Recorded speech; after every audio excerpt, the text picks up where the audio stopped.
wah, wah, wah, wah, wah. Well, right around the old circle, right back to Monday, huh? Yeah. Is that how this shit works? Yeah. You start there, and you're all like, whoa. And then the week goes by, you have weekend, you have great time, fun, and then you're back here again. Yeah. It's like a game board.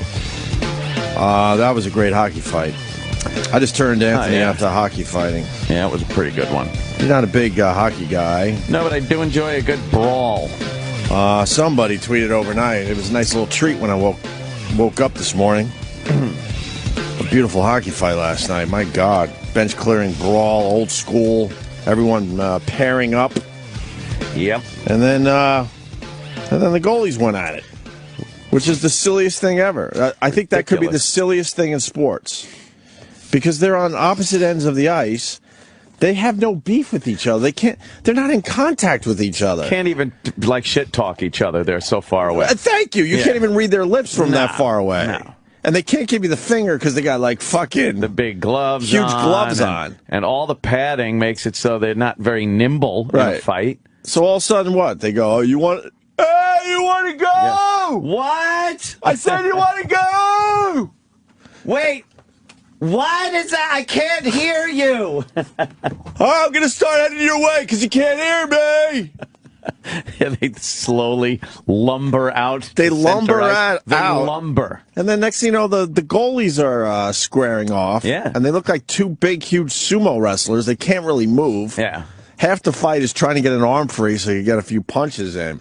It's on my Twitter, Opie Radio. Cheap plug, I understand. But this was a great fucking fight. What was it? The Bruins? No, the Sabres, excuse me. The Sabres and the Leafs last night.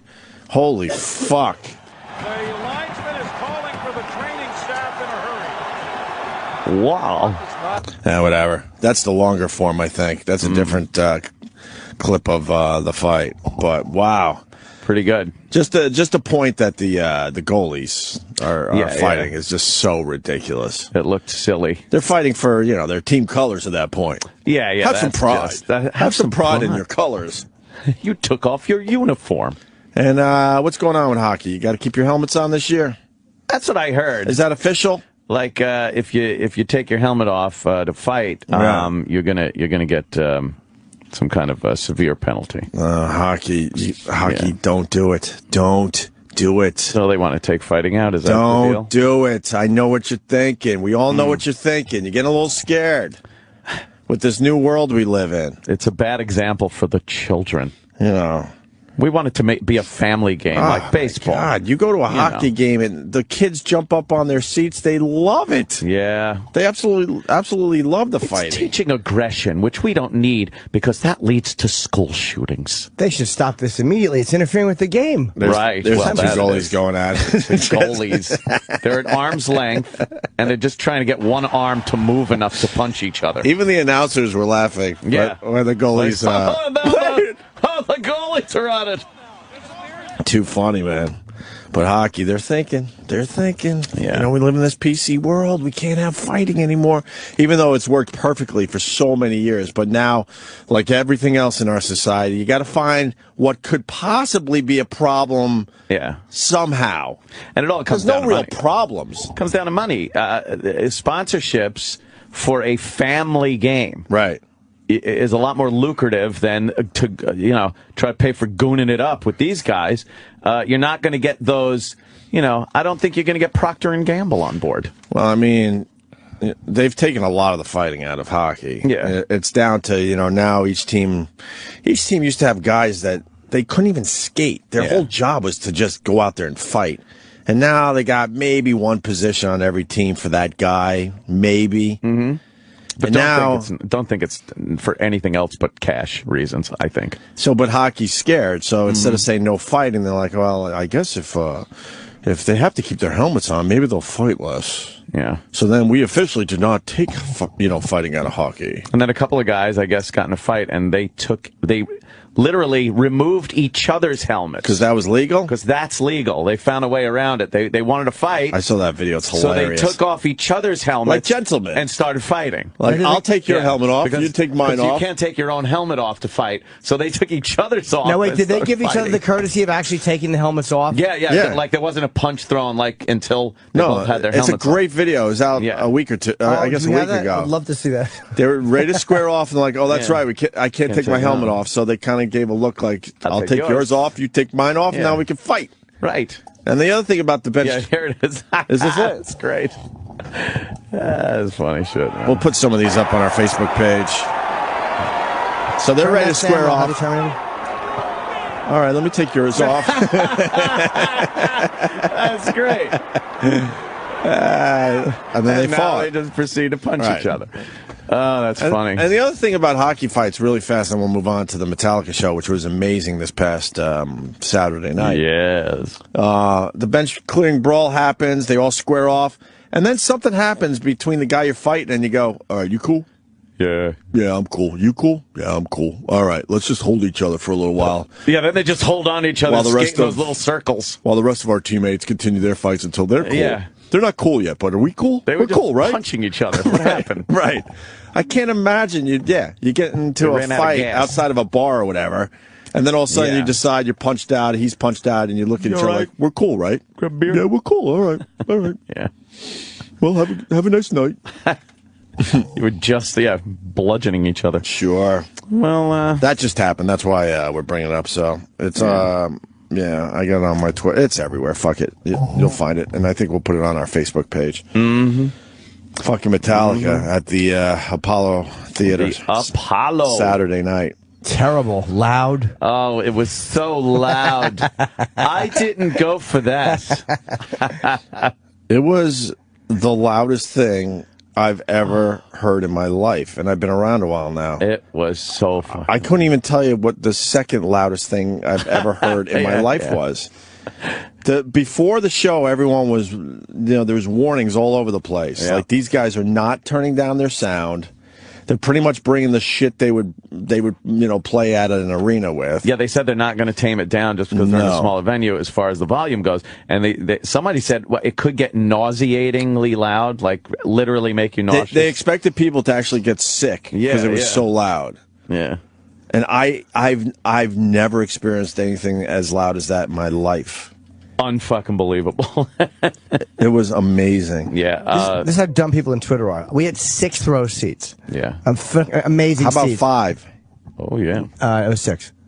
F is 5. It was 6 for us. It was 5 F is 6. for them. Look at me. Yeah, no, it was 6. Trying to correct you. Yeah, 6th row. You're right. And I tweeted, I would literally, while they were setting up the stage, I tweeted a picture. You could see how close we were. I'm like, lousy seats from Metallica. I know. Because people are just, they just have to be dicks no matter what you tweet. Dummy goes, well, dude, you're lucky you even got to go. Why don't you it's like, do you really not understand I'm being sarcastic? As soon as you realize people just have to be dicks, then Twitter's a much easier experience. They're just idiots. Hold on. You wrote lousy seats for Metallica on your own I wrote picture. that as a joke. Okay. Obviously. And then someone else went, you're lucky you get That's even. Oh my God! How do you? What an asshole. But I tweeted. Yes. You could see there was a guy on stage cleaning up, so you could see where I was. Like a few seat heads, seat rows. How do you not know I'm being sarcastic? I zoomed in on my pictures to make it look like I was in the 3rd row. That's the best thing you could do. I was taking pictures, zooming in, taking a screen cap, and then sending that out. Right. I'm actually on the stage right now. Look at me. God, they were fucking amazing. Yeah, they were great. I took a couple of videos of songs in their entirety. Dude, it was great. Your one video was great. It fucking... Both are great. Why is the sound that much better on the iPhone? I finally found something that I'm pissed off about my phone. The sound is really fucking good. Why? I have no idea. Is there a setting on the iPhone? No. I don't know if... Did you muffle I was holding it. I think it was... I think my hand might have been... in the way. Dude, you got great sound off an iPhone. Because it was really fucking... Go to Anthony's YouTube page. He did one and said but true. That's I know. It's like...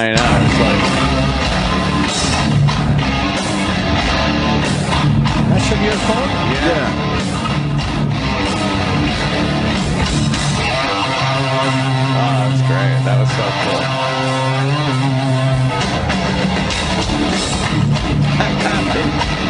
so fucking loud.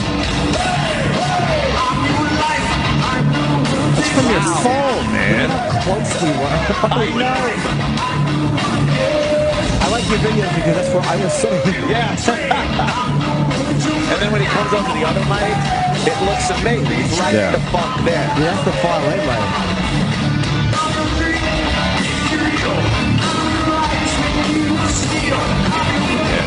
Wow. And the video looks fucking. It's fucking like. No, it's awesome. Steady Hands McGillicuddy. How the fuck did you do that?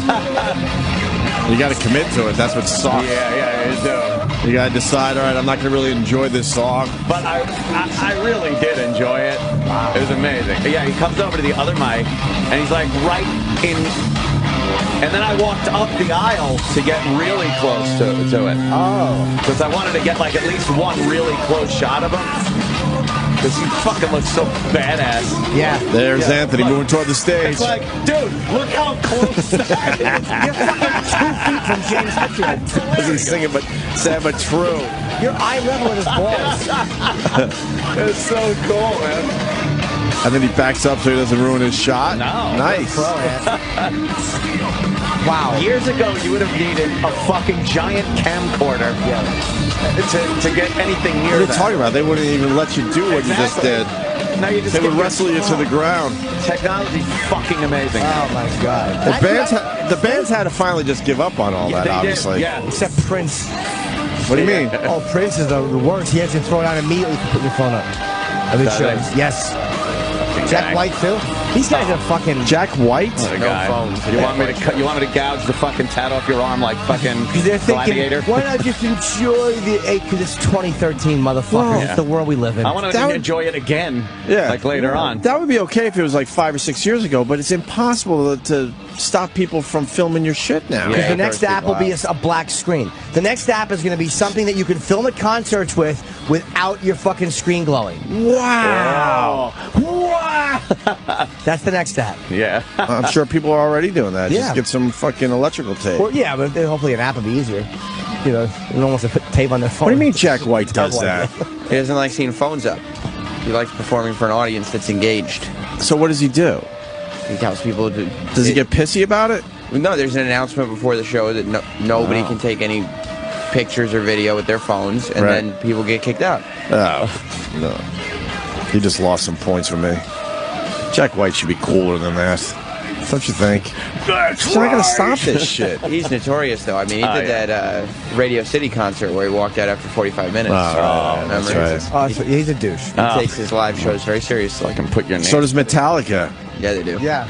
They were tight. Did you like them, Sam? Did I? Yeah. Oh, they were amazing. Have you ever seen them live? No. Oh, okay, yeah. It's my 5th time. Yeah. And This is the most amazing fucking time seeing them. I've never seen. Without a doubt. Dude, this is how close you were to that show. It's great. It was like watching them in a fucking, and you're watching them like in a garage almost. It Yeah. was like, we saw them. The first time I saw Metallica, I realized was '85. 85. Oh Holy yeah. shit. Whenever Man. when I saw them opening for Ozzy, I think it was their Ride the Lightning or Master of Puppets tour. Maybe it was '86. It was Ozzy's. I believe the Ultimate Sin tour. I'm almost positive. I go back to 88, 89-ish in Buffalo. 85, wow. Maybe. I mean, Good for you. Motley Crue was '83 with Ozzy, and I'm trying to think if it was these guys were on the next tour, I believe. Wow. I was telling Ant before the show, they can't get excited about playing these songs at this point. Right? It's got to be kind of their job. Yeah, you think Enter Sandman, they're getting like, yeah, let's fucking rock this. Right. Or it's like how does that work? going through the motions, but they make it look like, they're full of energy and everything. But I don't know. When they hear that, especially at a show like this, it might be being so close. I don't even know if they get excited seeing an audience anymore. They've done it so Maybe at the many Apollo times. because it was a special place, but in general, I don't know if a band even gets excited to see that crowd roaring anymore. Dude, they fucking have I done would love this. to ask these guys. Well, that ain't happening. They've literally played the song thousands of times. Right. Literally thousands of times. So what makes it a little different, a little more special for them, you think? Yeah. I bet you guess the a show crowd like reaction this- does do something for them. Huh? The crowd reaction, I bet you does something. For them. Probably. But you're probably right about arenas. Like, they probably have a tough time getting excited about it. Yeah, that was They've crazy. been doing it for 30 years. Yeah. I would love to ask a band like Metallica, Stones, U2's up there. Who else? Pearl Jam. Mm-hmm. Like, I listened to the Pearl Jam channel. I was telling Anthony, and you'll hear a live, let's say. It's like, here's a live from 1996. Here's a live from 2001. Here's a live from 2008. You get the point. Yeah. And that's through time. Oh. And you think, and then you said in between those times they played it another fucking couple hundred times. Yeah, so all over the world. So what excites them at that point? Yeah. I bet you it's the response from the crowd. Because still, you think? Yes, I'll tell The you, adulation of my fans. with jokes, you don't get the same response forever. It becomes music is such a fucking visceral reaction. They're probably sick of it at one point. They gotta be sick of playing. Let's go with Pearl Jam alive. They can't get up. So they know how to fake it to a point like, oh no, man, we're playing this for the first fucking time. Yeah. But in their heads, they gotta be faking it. I don't know if there's that level of excitement anymore. I just don't know. Yeah, until you're in that position, I guess you wouldn't know. I'd like to ask them though. Yeah. Has any band ever kind of talked about that? The burnout of playing these songs over and over again for decades. Yeah. I mean, for decades. Seems like a pretty like pat question that you'd ask a band at some point. But they don't. But the difference is they don't go through the motions though. They're playing it like, no, man. Yeah. We love this fucking song. But he's probably going through his head like, oh yeah, what do I got to do tomorrow? He's just fucking riffing like crazy. You're like, what am I doing? I got to rotate my tires. What do I got to do? Every note they've done a million times. Yeah. So to you, you're like, holy fuck! Look how it comes. Robotic. That's great. What a show! The fucking can't say enough. They were For Whom the Bell Tolls was one of my favorite moments. For some reason, just looking around, and because it was such an older tune. Yeah. Man, the crowd responded to that. They responded to everything. My nickname in high school by my girlfriend's friend, because I wore Kangos, was a For Homer. I didn't know what it was. They would be like, hey, how's For Homer? Because I would wear those stupid Kango hats that look like a bell, so they would call me like For Homer, as in For Whom the Bell Tolls. Oh, God, really? That's hilarious. Oh, good. Let's go to Cody in Kingston. Cody, were you at the show? Yeah, how's Jackety? Hey, it's Tony, Tony. All right. No, I wasn't at the show, but I just want to thank you guys for posting the videos, especially Anthony for posting the video. It was, I appreciate it as a Metallica fan and an O&A fan. I was at the Yankee game yesterday, though, and got to see them, so that was pretty cool. Yeah, it was so weird. I went to the Yankee game, too, and, there's Metallica. They're out on the field, and obviously they can't bring an entire stage worth of equipment with them.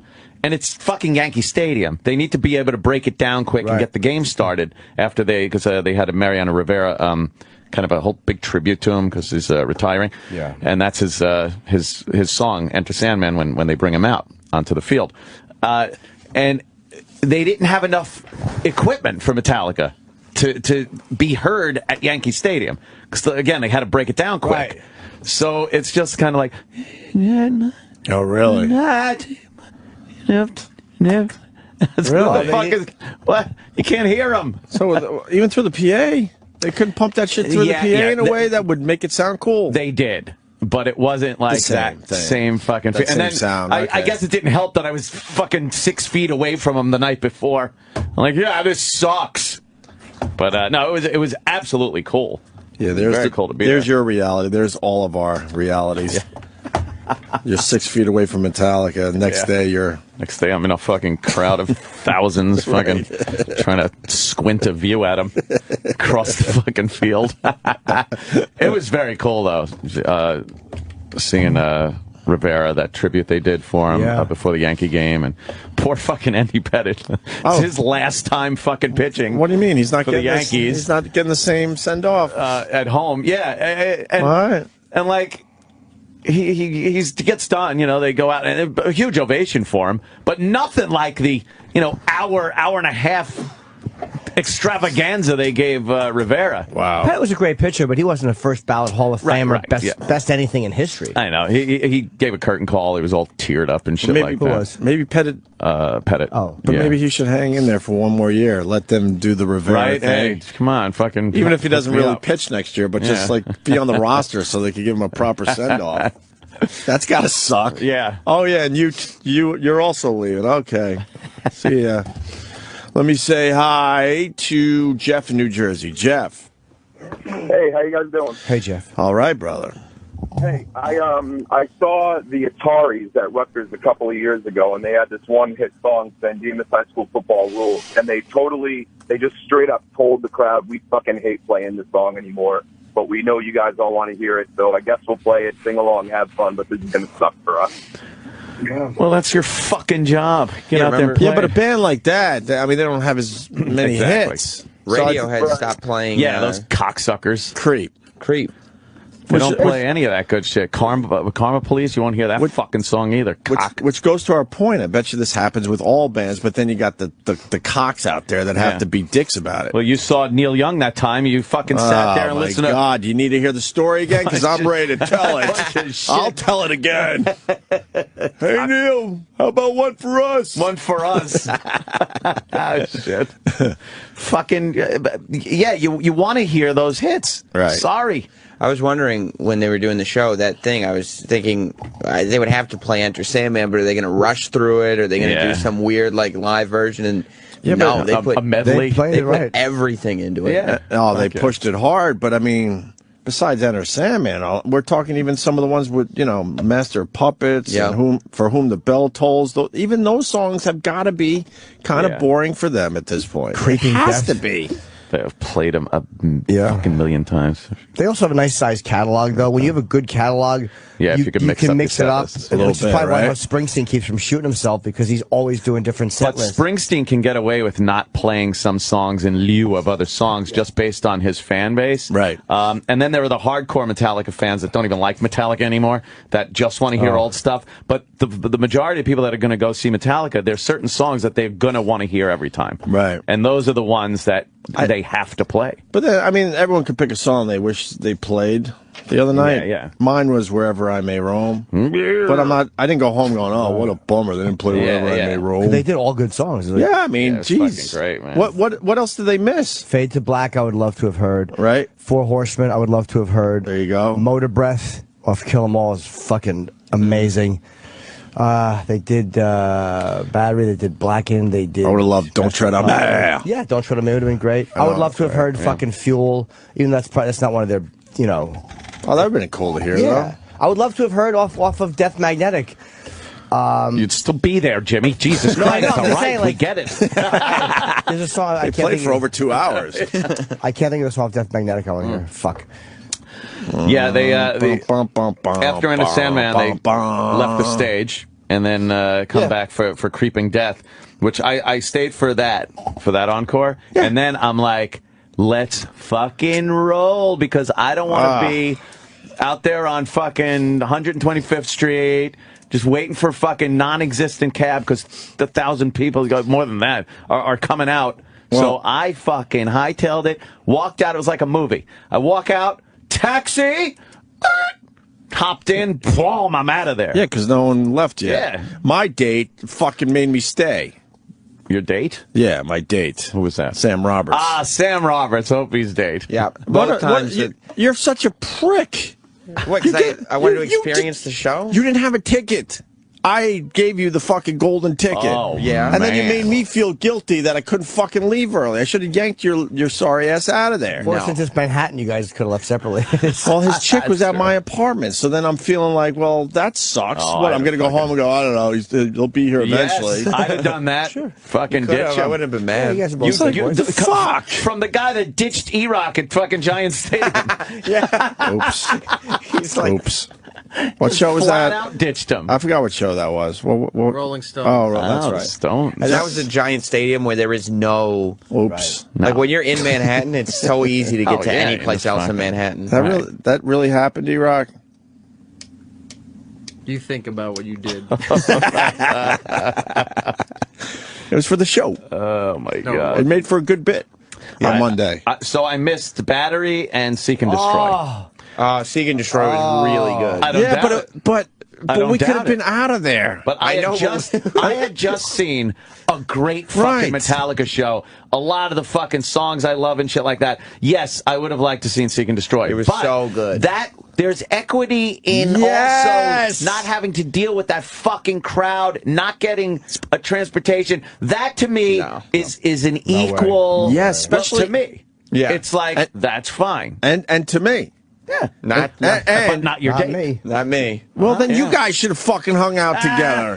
I do. I'm totally. The fuck. Yeah. Especially because they broadcasted the thing. So in my mind, I'm like, all right, I got the great visual here. Holy fuck! I've been 12 feet away from the guys for the last 2 hours. Right. They did Enter Sandman. I know they're going to come back and do 2 or 3 more. I'll find those songs and listen to them. Both times they walked off stage, I could tell he was getting frustrated too. Both times they walked off stage because the crowd was getting. Come on, let's go. And I was like, no. just a second. Let's just see. Hold on, I bet they're coming back. And then just try to avoid eye contact. Especially in New York, You're selfish though, man. Oh, selfish. You got a free Sam ticket. Roberts. You should have said, "All right, that's cool. All right, let's get out of here." You're kind of selfish about the whole fucking thing. Maybe, but. And then, of course, we get outside, and there's no cabs. Those buses that the company got, which was a very nice thing, but yeah, I imagine a few people got killed on those buses on the way home. A whole bunch of drunks just yelling and screaming. Fuck that. Yeah, in the rain, by the way, because they were the double-decker buses, and with no tops on them. Oh man! So they handed out Sirius XM ponchos to everyone. They thought of everything. The company thought of everything. Iraq comment? We were leaving. We were following one of those buses, and we saw as they were going into the intersection, 2 guys on the top level in the back of the bus jumping, trying to touch the traffic light as they're going through the intersection. See, this is what I was trying to avoid, Sam. Yeah, a lot of people celebrating at that show. Yes, a lot of celebration happening. Celebration. I'll tell you one thing, and I've learned this before at the Paul McCartney and Bruce Springsteen show at the Apollo Theater. You go to that bar, if you tip the waitress, who is normally a lovely African-American girl, because, the African-American girls working there. Right. Yes. If you tip her, first she'll tilt her head, much like a dog when they hear a high-pitched whistle, because she doesn't quite understand what you're doing. She doesn't grasp that I'm giving her money for her services rendered. But tip. It's an amazing concept. How much do you give her, though? I tossed her a 20. See, that's huge. And no, any tip would be huge for her. Right. She probably never sees one. So... because blacks. I'm thinking... because blacks. I forgot. When BET is putting on a show at the Apollo... the blacks. I don't think many tips are rolling across that bar. So I gave her one. Boy, every time I walked up there, I didn't even have to wait online. She knew. She saw me and went, oh, come over here. Did you tip her again? Yeah, at the end of the night, I gave her another 10. Aw. So, but it was, first of all, it was free bar. Yeah. So you got your money right there, and then I was fucking getting like wines. And then they would give them the little plastic cups of wine. She goes, here, take this one, and she gave me like a double glass, big glass. Oh, she was the shit. I wasn't leaving my seat. Yeah, I know. Obviously. I was back in fucking 5 minutes, if that. Not only did you, then I had to go find a car to get us home also. Oh, even though you were the problem. You had a child that didn't. Yes. No. We got to go home. No. Now I know what it's going to be like to take my son places. You know what you were like? Thank you. When Travis and Lisa try to take Riley home from my pool. Dude, it's the same thing. No. No. There was probably 10 people that left that concert early. So I would have been 11. Yeah. No problem. Yep. And I would have defended myself. And Ope was already a little frustrated because he doesn't like to rush, and I was rushing him to leave because I wanted to get there in time for the meet and greet. And Ope was like, I don't care. Yeah, because I don't need a fucking picture with Metallica. He's like, we gotta go. You're still fucking there trying to find transportation. I'm fucking already in a restaurant having baby back ribs. It was fantastic. I had to negotiate with the coloreds to get a ride home. Jesus Christ! I don't know if you can say. What the hell is that? What? Beyond what happened? The bell. The Negroes. Wow. There's no subtlety. They're called African Americans. I thought coloreds was okay. No, back in the Negroes? back in the 50s. No, that was like the 50s, 60s. But if it was okay then, why isn't it okay now? Well, times change. Oh. And then the guy got me bad. Yeah. The black cars. Oh, yeah. Because it's pouring rain, you know, because... Town cars can pick up fares now, by the way. Oh, they can? They're allowed to? Oh, because of Yeah, Uber. they are allowed to now. Because someone didn't want to leave early. Now it's pouring rain, and the double-decker buses were not an option. So you took the extortion mobile. Especially with the drunk Baba Booies that were flying around. What fucking year is this? And then I see I'm on the corner getting soaked because, you know, Sam's all nice somewhere under... Oh, he's under an awning. Under an awning. I was in a poncho. And he was in a poncho. And I see a cab, and this guy pulls up. I'm like, nah, I don't need you. Fuck off. Oh, I didn't say that, but I was a little aggressive, though. Like, leave me alone. Keep rolling. Because I see a cab. And he's like, come on, man. Where you going? I tell him where I'm going. He goes, $20. I'm like, no. Because you don't know these guys. These guys they could be evil. They might drive unsafely. That's right. So I see the cab, so I'm like being an asshole to the guy. Like, no, get the fuck away, right? And I got my hand up like a goofball New Yorker. And then out of the corner of my eye, I see the cab light go off. And I'm like, no. Fuck. And because we didn't leave early, oh boy, everyone's now looking for cabs. Yeah, there's no cabs. So now I have to fucking go with the guy. And then I'm ready to, I'm like texting Sam, like, where are you? But I don't give a fuck. I'm making believe that I did try. I was fucking finally, like, doing my own thing. And then he goes, I said where I was. He goes, I'm right there. And I look across the street. There's Sam and Jimmy. And I'm like, and then I go to the guy, all right, I'll give you fucking 30, but you gotta wait for these guys. You were gonna skedaddle if we weren't there? Oh, in a second at that point. I tried negotiating because this guy, I'm like, all right, now we gotta leave. They're definitely done. And then I take off, and I lost you. You couldn't even keep up as I was leaving the joint. They told me you were in the bathroom. Who? Some of the people who worked there. Ooh, I left. No. Yeah. Then Jim said. And then Jim walked out of the bathroom and said Ope wasn't in there, so that's why. No, I was trying to get the fuck out of there. I was tapping a stranger.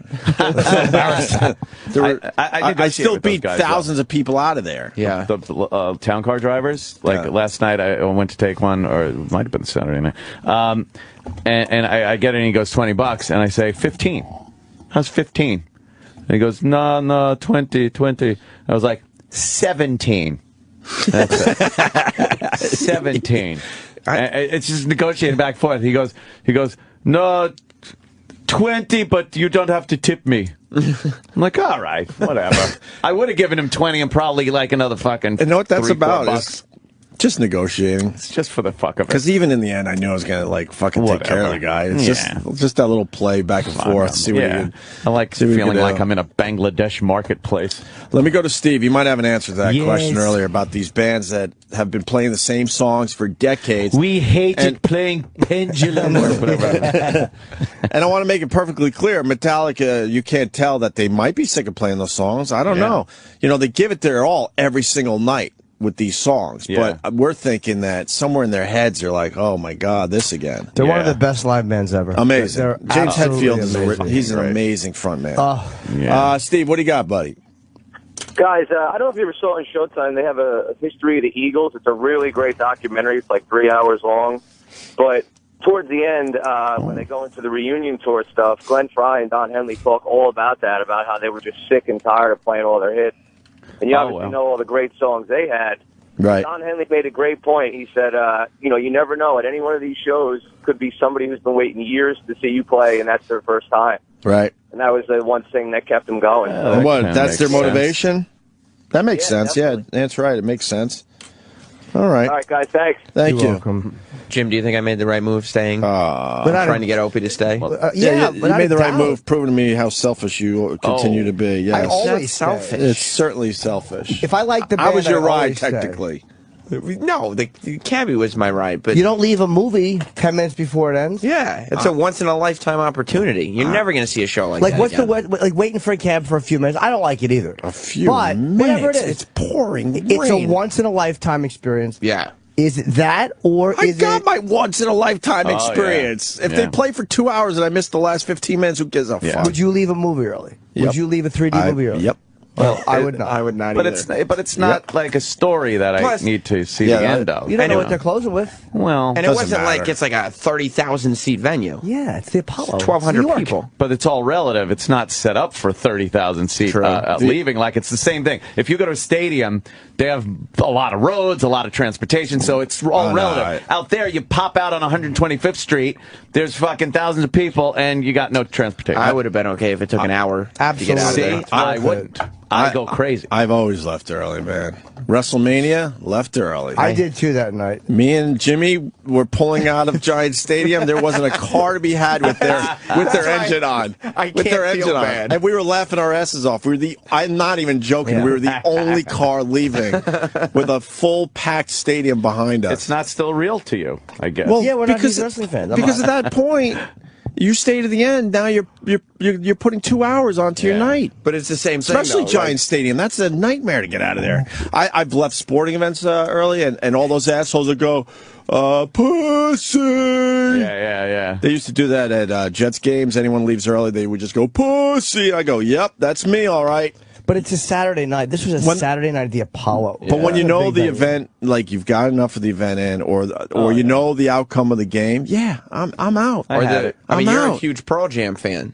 Out! And you left before Jay-Z got on stage with him. Oh, stupid Jay-Z. Thank you. Cares about him. That's still a cool Want to thing. see Pearl Jam. Thank you. Like Jay-Z. But I saw enough. Do you understand? Yeah, but I mean... I don't even know what songs I missed at this point. I have no idea. Seek and Destroy was the one they closed with. Okay, and great. Battery. Great. Yeah. They did 2 encores. And Creeping Death. 3. Yeah, right. Creeping Death. I saw Creeping Death. Yeah. And that was awesome. Then I was out. Like one encore, then I'm fucking out. I like to stay at the end because I like to applaud. I like, you know what I mean? I like to fucking, I just like the whole applaud thing. a schmod. That's right. I'm leaving. It's a whole experience that you go from start to finish. But if I didn't care about the band as much, if it wasn't Metallica or a band I completely loved, that would be different. I mean, if it was a band I didn't give a fuck about or kind of liked, I'd be like, all right. I care about Metallica. I have to see I it. thought it was if the great. show wasn't care great, about I would have Metallica. been like, whatever, let's go. I wanted my picture with the band, and I wanted my. Yeah, were you happy? You got to go to the meet and greet and get the photo? God. I was happy. Jimmy. I'll tell you this. I was happy with the way Sirius took care of us. Sirius took very good care They of us. certainly did. Very good care of us. We beat the shit out of Sirius XM a lot, I gotta say. And I even wrote, I'm embarrassed to say, but I even wrote Scott. Whoa. And I said, thank you. Yeah, it was amazing. And I said, holy fuck, did you guys run a great event. I guess I should do stuff like that. Yeah. But I said, drop the ball. I said, holy fuck, this event was flawless. I mean, the listeners, it was a listener event. They packed the place with Metallica fans. Yeah, I mean, they in the past, we just had shows just for us. You know, Paul McCartney and Springsteen were just for us, really. But this one was for the actual listener. Yeah. And wow, did they pull it off? It was great. And they made the listeners, I feel like they made the listeners feel like rock stars. Like everybody felt like there's a special event for them. You know what I want? I got free T-shirts for everybody. The shirts were beautiful. Laminates. I want a laminate. I just didn't get one that, and I would love one just to have it because the shirts were I'm wearing it today. Are amazing. A lot of Metallica. Shirt. It's got the Apollo Theater sign on it. Yes. It's simple. Lightning bolt. Black shirt with red letters. It does look really good. They did a great job with everything. And they're soft and nice. I'll give my T-shirt away to my millionth follower on Twitter. Cool. And how many are you at right now? I'm getting close. Okay. I'm getting really close. So Cool. I'll do that for the people out there. So as soon as I realized that James Hetfield wasn't going to make the photo, my only thought, I didn't care. I just don't care on that level. Dude, I was just thinking about Jimmy. I was thinking like the elevator opens, right? And a bunch of staff come out first. Right. We're all lined up next to the Sirius XM signage, which, by the way, Mark Zito put up. I watched him. Mark Zito did I watched a him great putting up job. the signage. I'm like, where were you in fucking Montreal doing this? Before anybody even came out of that elevator, Jim had said, I don't know. I hope the whole band is here. I said I knew only 3 of them were going to be there. I had heard beforehand that only 3 members were going to be there, and I was like hoping like it was a mistake, but I kind of knew it wasn't a mistake. Yeah. And look, it's great to meet. I'm happy to meet. I've met all of them before individually, but to fucking get a picture with Lars Ulrich, Robert Trujillo. Am I saying his name right? I never say it. Trujillo or Trujillo? I never Probably say Trujillo. Trujillo, and fucking Kirk Hammett is amazing. I was fucking thrilled. Yeah. Do you have a shot with James Hetfield? Yes. and it's signed. All right. I've met all of them. All right, so. But it's like a picture with that band, who's one of my favorite bands of all time. It's a hard thing to get, because Metallica, I've only been with them as a band once in my life, and that was 2008, backstage at Bonnaroo, and Adam Dubin brought me back, and they were doing a photo shoot, and a part of me was like, because they had just finished the shoot, and they were standing there, I wanted to go, can I get a picture? But I'm like, Adam brought me back on his fucking name, and I'm not a maniac. I didn't want to embarrass my friend and be a dick. You don't want to be a shithead. No, but I didn't. And I sit there and looked at Metallica and did not. So how often do you get to do that in your life, where you get a picture of one of your favorite bands as a band? What about Giant Stadium, when we were backstage for 2 hours and we actually left with Hetfield's family? Oh God, yeah. Did you get that picture that night? No, because that's when I had to tap out with Jimmy and his picture taking. Oh, I got mad at me for wanting to stay for the whole show, and you had to wait 2 hours. It was me, Florentine, and Norton backstage. That's right, Bill Burr. And Bill Burr. And we were trying to joke, and Jimmy did not want to hear any jokes, because he thought our jokes were going to blow an opportunity to get a picture. So we had to be on our best behavior for about, I'm not joking, 2 hours. I got Lars that night, and I got Kirk. I think we walked out with Hetfield. No, you never got him. No, not that night. Maybe at that point you didn't want to bother him, but no, he was not available. We stayed so long. We went up the chute at Giant Stadium with James Hetfield and his family, because Brewer knows those guys really well. We followed Hetfield and Brewer. But you never took the picture after all that? No, I got. I think I took one with Lars that night, and I took a couple. Lars. But it wasn't. It just, again, I won't do things. I think Brewer walked me back and got me Kirk Hammett. I won't. If somebody I know is with somebody and that performer's weird or feeling private, I won't jump in. I'm not a fucking lunatic. But that'll also drive you nuts. So what? It's my problem. I know. But that's not. But I won't fuck with the performer. Right. So I eventually got Hetfield after the next time I saw that me and Florentine waited, because Jim, no, he doesn't care. He'll wait. It's one of those things where I like to do it. Everybody knows I do it, and it was disappointing because fucking Hetfield just didn't make it back in time. Yep. No, I understand that your disappointment level is a lot higher than out of my most. mind. Yeah. Well, fuck. And they're going to be here this morning. They're doing Howard. So I want to try to get them. Oh boy, they'll probably take a few pictures after with the with the sign. Yeah, absolutely. No, this is gonna be. But here's what frustrates me. Could we be on Metallica watch for the rest of the morning? We're going to be. Okay, I think we already are. Jimmy's like, we already are. Here's what frustrates me. I have the same personal appearance agent they do. Right. Now, obviously, we're on probably different priorities with the phone calls coming in. Right. But I'm asking. Now, Pete is not their day-to-day guy. Pete, Adam, this guy Adam I know, or Dennis is. And it's like, I'm trying to just find, could one of you guys just hook up, like just talk to whoever's going to be with them and say, this guy just wants to take a quick picture because Hetfield wasn't. And I'm like, I'm not hearing anything back from anybody. Oh, no. And it's like, that could be a problem. It's not good news. So that was really. I like getting pictures with celebrities. It's pretty cool, but I just don't like lose my mind over it. It was funny walking out with Jim, because after seeing that concert from start to finish, it was like just present in your brain, like what an unbelievable show you had just seen. Right. And seconds after it was over, Jim was like, yeah, it sucks that Hetfield wasn't there for the meet and greet. Yeah. I wasn't even thinking about the meet and greet anymore. I'll tell you why. Because it was one of those things where you were this close, like, and you thought it was going to happen until 5 minutes before. It wasn't like we just showed up there to this amazing show, and I'm like, let me see if I can sneak back. It was a part of the night. And so then, I knew we were going to the meet and greet. And then I try to fuck with Jimmy. Dude, I go, Jimmy, man, you heard Hetfield showed up for, like, the last few people online there. And then Jimmy just spanks me back. I'm like, I kept peeking. He goes, nice try, but I went up there and I peeked right to the end to make sure. He made sure that Hetfield didn't show up last minute. Yeah. He was having a little barbecue. Yeah, I think he was out eating. And again, he was at Dinosaur. Yeah. Which is down near the water up there in Harlem. Lead singers are always a little, like, they got their own thing before a show. Like, I understand that. They you barely understand that. Yeah, but I do. I wasn't angry. I was disappointed. Like, I wasn't like, fuck Hetfield. I was like, damn it. So I'm going to try to get him this morning. Because it's hard to get. And everybody thinks I'm crazy. Patrice used to think I was crazy. You thought I was crazy. And then one time we were in this room. No, we know you are. And he's looking at my pictures. He goes, I used to think you were crazy. And I'm seeing all these fucking pictures, and I'm like, I wish I had asked people. The end justifies the means. Sometimes, yeah. Like, now you look back over all these years, and I have just a bunch of pictures that no one will care about when I die. No, I like getting... I definitely get my share, but I just can't worry about every single one. But I loved the show. It was amazing. It was one of the great live shows I've ever seen. And what really makes your obsession fun is that there are enough people out there so that once you get a photo that you've been waiting for, there's always somebody else that you don't have to make you miserable again. I got most of the big ones. This is just, it would be an amazing one to have. Yeah. You know. Yeah. How do you, come on. It's hard to get. Apollo. Yeah, very hard. Yeah. Anyway, that was an amazing night. That was huge. Jimmy got to notice this himself, but I went home and I realized that my wife doesn't understand the air guitar. Oh no! She was mortified. Were you air guitar? Well, I've seen your air guitaring. It's akin to Elaine's dancing. But guys like to air guitar, especially around our age. And I went home. She was like, "How was the show?" And I was just like showing her. Were you making the faces and everything? All of it. She was. There's no one else in my house at this point, and she's turning beet red. She didn't understand. I bumped into them the next day in front of the gym, and we're taking my kids for a little walk.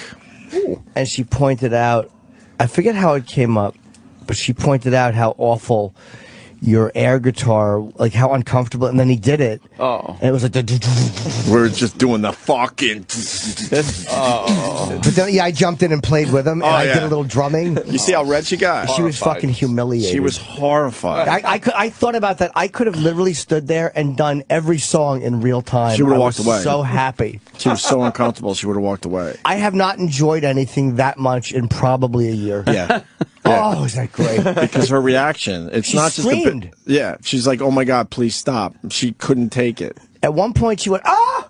And I turned and we walked into the gym, and the people had stopped and turned around. The people heard a woman yell, and they turned and looked. It was so satisfying. And you guys were rocking out? Oh, yeah. Then I wanted Jimmy to do Guitar Army, where we do it together. Like, oh, yeah. You got to tilt your head. Yeah. That might have been a little much. Master. Oh. Fucking. And the drums, she really hated the drums. Drumming. And she was embarrassed? Not embarrassed. Absolutely. It's the type of moment where, like, I saw her reevaluate her whole life. It's great. Did I ever tell you about the Opster and his love for the air guitar? Uh-oh. I noticed you started doing air guitar before I even left the apartment, so you must have been doing it all night. Yeah, well, then when I knew it was a problem, I had to keep going. Yeah. Yeah. But when I was in college, we thought we were so fucking cool. I think I've told this story on the air. No. I was living in Onondaga, which is a dorm up there in Geneseo, and we decided the way we were going to get some chicks, we were going to get an air guitar fucking group together. What? And we actually booked a gig in the common area of Onondaga dorm. Oh, this is so douchey. And we played like the Who, and what would you play, like the album? And the Clash, I believe. So you play the album. And I wasn't even good enough in the air guitar band to play guitar. I had to be the keyboard guy. Ew! So the Who with the fucking I had to just sit there like you were the keyboardist. A keyboardist in an air guitar the band. Opster thought he was cool, and we dressed the part. And we actually put flyers around the dorm, and everyone came down. This could not have been the time you were putting up numbers. Oh boy! Oh wow, is that bad? Yeah, the keyboard player. And we really thought we could, get this going where we'll hit every fucking dorm. We're gonna have our own little tour around Geneseo. Who would want to see? No one. Who would want to see that? Because no one. You're not really playing. You got to pick out some cool songs, man. Yeah. Yeah, we had long hair, and we were just fucking happening. Oof, While real men were putting bands together. Yeah, and actually, putting in the time to learn how to play an instrument. Right. We thought all we needed to do was do the air guitar or the air band. Imagine getting kicked out of an air guitar band. Yeah, dude, we're going to go with another keyboard player. Holy shit. Oof. Crazy. Look, man, it's a thing online, though. They have competitions and everything now. It's a documentary. Championships in Finland. We're ahead of our time. From all over the world. We were ahead of our There were time. national champions from New Zealand, from all over Europe. There were media from all over the world. The most surprising thing was there was nobody from the United States. There's never been a U.S. representative at this contest. I have one motto, and that's keep it real. You're there playing guitar. Keep it That's real. what I'm gonna do. This looks so stupid. I might want to watch that. Yeah, Air Guitar definitely. Nation. Kind of looks funny. It's called Air Guitar Nation? Yeah. Oh. All right, cool. They really are. How do I get this? How do I get this tonight? I got to watch this tonight. I think it's on Netflix, on demand. Like it was a Air pretty, Guitar Nation. All pretty right. big documentary a few years ago. Yeah. Yeah. Rock. A lot of I mean, who idiots. hasn't taken the seatbelt while you're driving and just you pull out the seatbelt a little bit? Oh. Why don't you air noose with it? Yeah. Oh, boy, did she hate it. Wow. Yeah, she was beat red and mortified. As well she should be. I was embarrassed doing it, but it was so worth it. I thought about that the rest of the day, how happy He was I embarrassed doing it. The guy that will fart on a plane and fess up to it. Sure. But you were embarrassed at that. I was in the fucking middle of the street in New York in broad daylight. Oof. And then we were doing it, and people on Columbus Avenue were like mortified. That made me happy. That made me really happy at that point. So we continued doing it. Oh, at Broad. Yeah, Broad doing the air guitar. They're not even good at it. Like, Why would anybody watch that? Huh? oh, she's Why would you go spinning see her that? Ponytails Hey, man, around. they came out and saw us in Onondaga Dorm. Yeah, they loved you. That's right. What was the Upstairs name of your getting some band? love. I'm trying to remember. Oh, I think it? Army was in the title. Was it some kind of air? Air Was Army. Air in it? Army might have been it. Oh, God. Wait, what was it? Fuck. Lost touch with those guys a long time ago. It'd be cool if it was the Air Force. Yeah. Oh, that's a good air guitar band name. How about the Doches? what? I got it. Oh, shit. I got it. That's my cue to shut the fuck up. And because people really want to know, after the Metallic show, did I go for the Lucky Charms? Yeah. No, I did not. You went for the pizza. Nope. No? Pizza's long gone, thank What'd God. you do? I didn't take one slice of that pizza. Damn. Did a little hummus. Oh, okay. Pizza. Toasted the bread, a little hummus before I went to bed. That's not as bad. I should have just went to bed, though. Well, yeah, but gotta have something. Had to. Look at her. Air guitar players don't even hold their hand like a real guitar. Or... That's a chick. She doesn't know how to play a guitar. I know how. Yeah, she's clit strumming. She really is. This guy wants to talk about the Apollo Theater. Let's say hi to Darren in Louisiana or L.A. Where are we talking? LA, Los Angeles. Hey, Darren, what's up, brother? Chilling. I was just talking about the fact that I'm a black dude from Harlem. Love you guys. You too, Ant. Oh, right. You too, Ant. I know. It's tough to love me. And I was thinking about the tipping. I definitely over-tip because of that whole stigma. Good man. Yeah. Like 20% and up always. Like I have to. Yeah. Do you think the Apollo, let me ask you something, you're from that area. I was thinking of the Apollo, and had they, because it was fun to watch some of the guys that work there. They're just black dudes who probably live up in the neighborhood. And, they're like the ushers and stuff. To watch them looking at Metallica, like, they were kind of enjoying it, but nothing like that has ever been in the Apollo Theater Yeah, they before. just don't understand it. It is kind It's like McCartney and Springsteen were different because performers like that have been there, like Buddy Holly, and there's been a million white performers in the Apollo, but nobody like fucking Metallica has ever done a show there. I don't like Metallica, but McCartney, I would have definitely been there for McCartney. But I'm surprised we showed up for Metallica. That was goddamn good. It was ridiculous how fucking good it loved was. it. Uh-oh. Metallica watch? Kenny said, yeah. Kenny. I want to know what kind of instructions Kenny had. Kenny, what kind of instructions? There's been none. No instructions today? We should have some kind of alarm when Metallica is here. Yeah, we should. Are you, what's going on? They're due to arrive at 7:15. 7:15. I'll announce that. You're giving out pertinent information. There's about a dozen people downstairs already waiting. Now. Oh, okay. We'll be fucking, they're showing up no matter what. Now there's going to be a fucking showing up. 100. No, I mean the Metallica fans. I don't care. But the thing is, though, I don't think I've done before. Huh? What happened? Are you trying to get the whole band or just James Hetfield? I want the band. Possible picture of the band. That's a tough one. I know it's a tough one. Believe me, I know. Yeah. If they put him in the green room outside, is that a possible thing, you think? The green room in the lobby? I don't know. Oh. Well, there's no talent handlers here.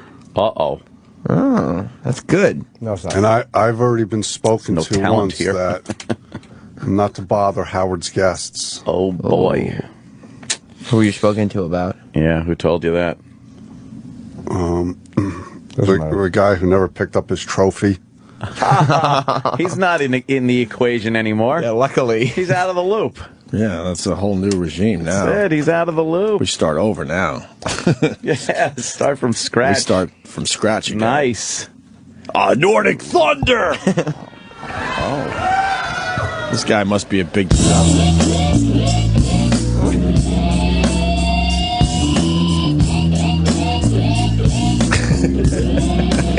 I gotta see this documentary. This guy is a joke. He's prancing around the stage. Oh, man, it's all in the presentation. Naked. I guess so, huh? Look at it. People are just sitting there, bored shitless. Yeah, I thought this was going to be way more exciting. Nordic Thunder. Yeah, that kind of sucks. I quickly realized I didn't have a career in air guitar. In air guitar, no? Yeah, with the air guitar thing, so. People in the audience are sitting there going, this really is just a guy playing air guitar on stage. Yeah, why am I here? They thought there'd be something else. But it's a competition every year, and they wonder why Americans aren't involved? Yeah. Of course we're not involved. We have other douchey things to do. Exactly. I saw a documentary. I woke up to a documentary this morning on Richard Pryor. It was pretty fucking cool. Oh, I saw that. Yeah. Showtime. Yeah. That one was pretty good. That fucking one line when he's on Carson talking about using the word nigger, and Johnny goes, there are people in your community that are upset that you use that. Have you come across people that are angry? He goes, yeah. And Johnny goes, what did you do? He goes, I said, get out of my face, nigga. fucking great response. But man, you don't realize how bad he was burned. That whole thing. And then it was, a suicide attempt. Yeah. Fucking, he just watched that monk burn himself in Vietnam, that clip. And he's like, he goes, the motherfucker didn't even flinch. And then his buddy just sees him fucking run by on fire. Yeah. Crazy. It was a great special. I mean, a great documentary. People are loving the air guitar story, so. Just want to let you know. Oh. Maybe next time we might have to turn off my Twitter.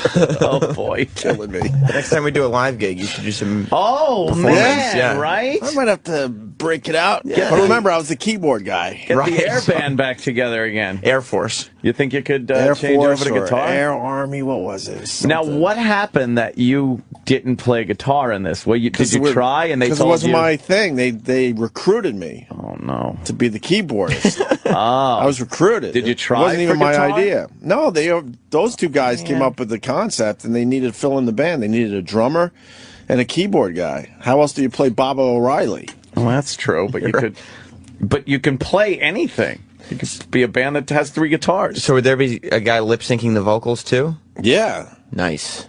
Yeah. Oh god, I was putting on faces. And oh stuff. yeah. Like really fucking getting into it. Would he windmill it and everything? I have to. Right? This is so long ago. I mean, I was probably 18. And I think it was my freshman year. 80s. That I still to this day 80s. Yeah. To this day I remember the faces of people watching us. Yeah. And they were did it look like Butthead when he said Oh yeah, exactly. They wanted to openly laugh. Of course they did. But everyone was really wasted because that was the days when everyone just fucking drank their faces off in college. Yeah. Nice. Yeah. Yeah, the good old days. There was punch all over the fucking place. Jungle juice? Should have been in your band's faces. Jesus. I do remember the faces. Yeah. Yeah. We didn't pull it off. No. People were like, what the fuck? You weren't rocking? I remember we found a young artist, like, hey, we need a flyer. We're going to put it around the dorm. That's like something you would do as a goof, And you guys like, we're going to make something of I this. got to tell you, there wasn't the goof factor. There wasn't? Oh, man. We thought we were cool as shit, man. I mean, to be fair to you guys, I think conceptually there's not too much you could do with it. Yeah. Like, you guys could have been awesome. Right. At lip-syncing to the record. How about this? Fucking... The two guys that started it, we had a practice. Oh, come on. We had a practice. There was band practice. We had a practice. How do you practice in your car while you're driving? Ridiculous. Like, no, we rented out the same space that we did the show in. Wow. And we actually had practices. And no instruments, no microphone? Nothing. But did the guy sing in, like, hold a fake microphone? Yeah. When you were done with the song and there was silence, did you say, no, they're air applauding? I just remember people were trying to hold back, like, just laughing. Complete mockery. Wow. That's bad. Why don't we play a song from the Apollo? Ooh, what do we got? What did we decide on?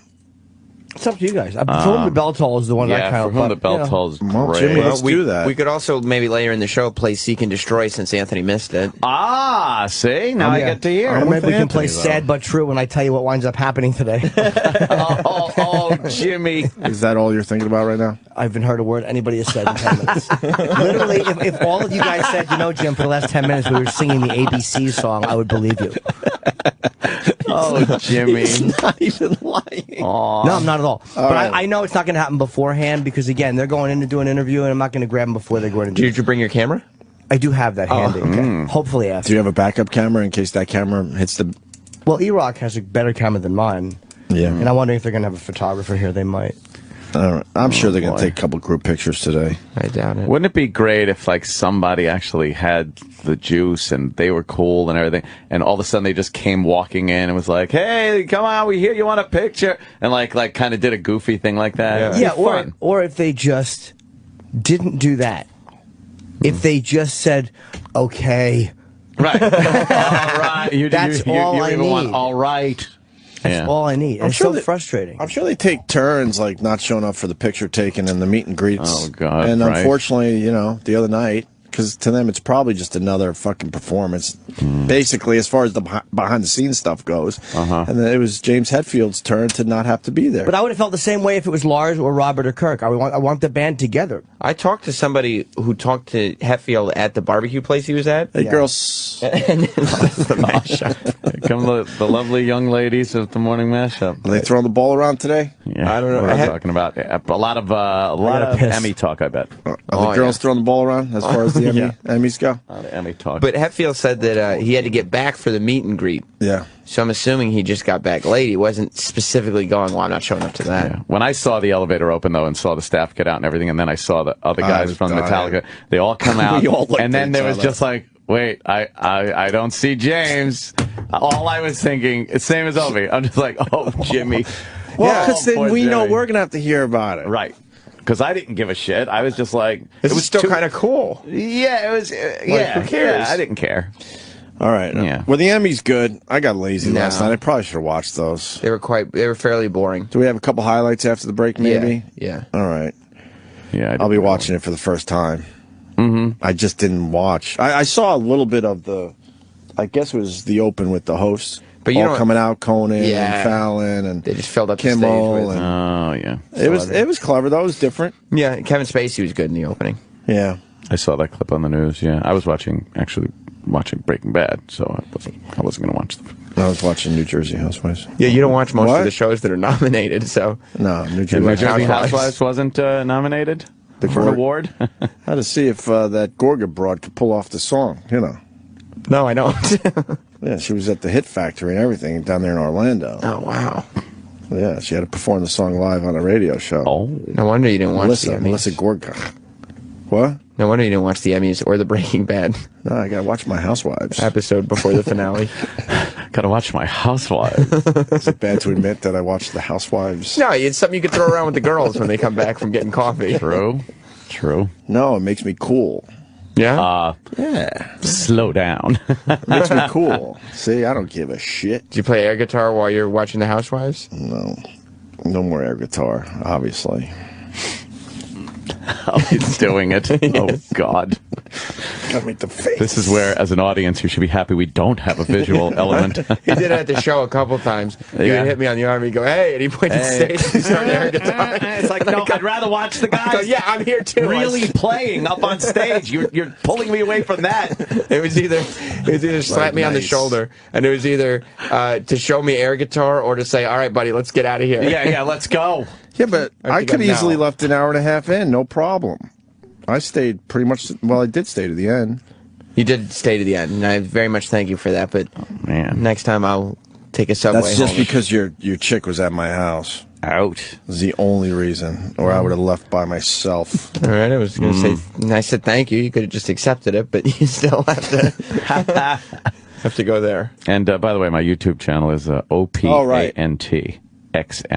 That's OPANTXM. You got two really good videos of Metallica. Yeah, absolutely. You got Sabatru in one, and we're gonna play here "For Whom the Bell Tolls" from the Apollo Theater from Saturday night. So we'll be back. Jim Florentine and Tony Danza today. Oh my God, Tony Danza. Hey, hold on to your hats, kids. It's Tony Danza. We should see if we ever caught wind of that. I know, we have right? to. You know, Tony likes to relax backstage a little bit, huh? Do you see where this is going? And if they didn't, Tony would spell it out for him. Just a fucking wrench over the head. No subtlety. Remember all the women in line? What did you say? What? Hey, gals. Hey, gals. Oh, shit. Guys. You got an update on the Metallica thing? No, I mean, I didn't even try because they're just, I guess they're just getting here. Oh. And I'm not going to fucking, you know. It's just, it's not going to happen. I know that. But no, but people are sick of hearing about my fucking pictures. It's my problem. Oh, Jimmy. No, they're not sick of it at all. Aw. Fuck them. I don't be sick of it. That's cute. I really don't fucking care at all. I love how Jimmy has to deal with his obsessions. And he's going back and forth like he was genuine for a second when he said, and now he's mad.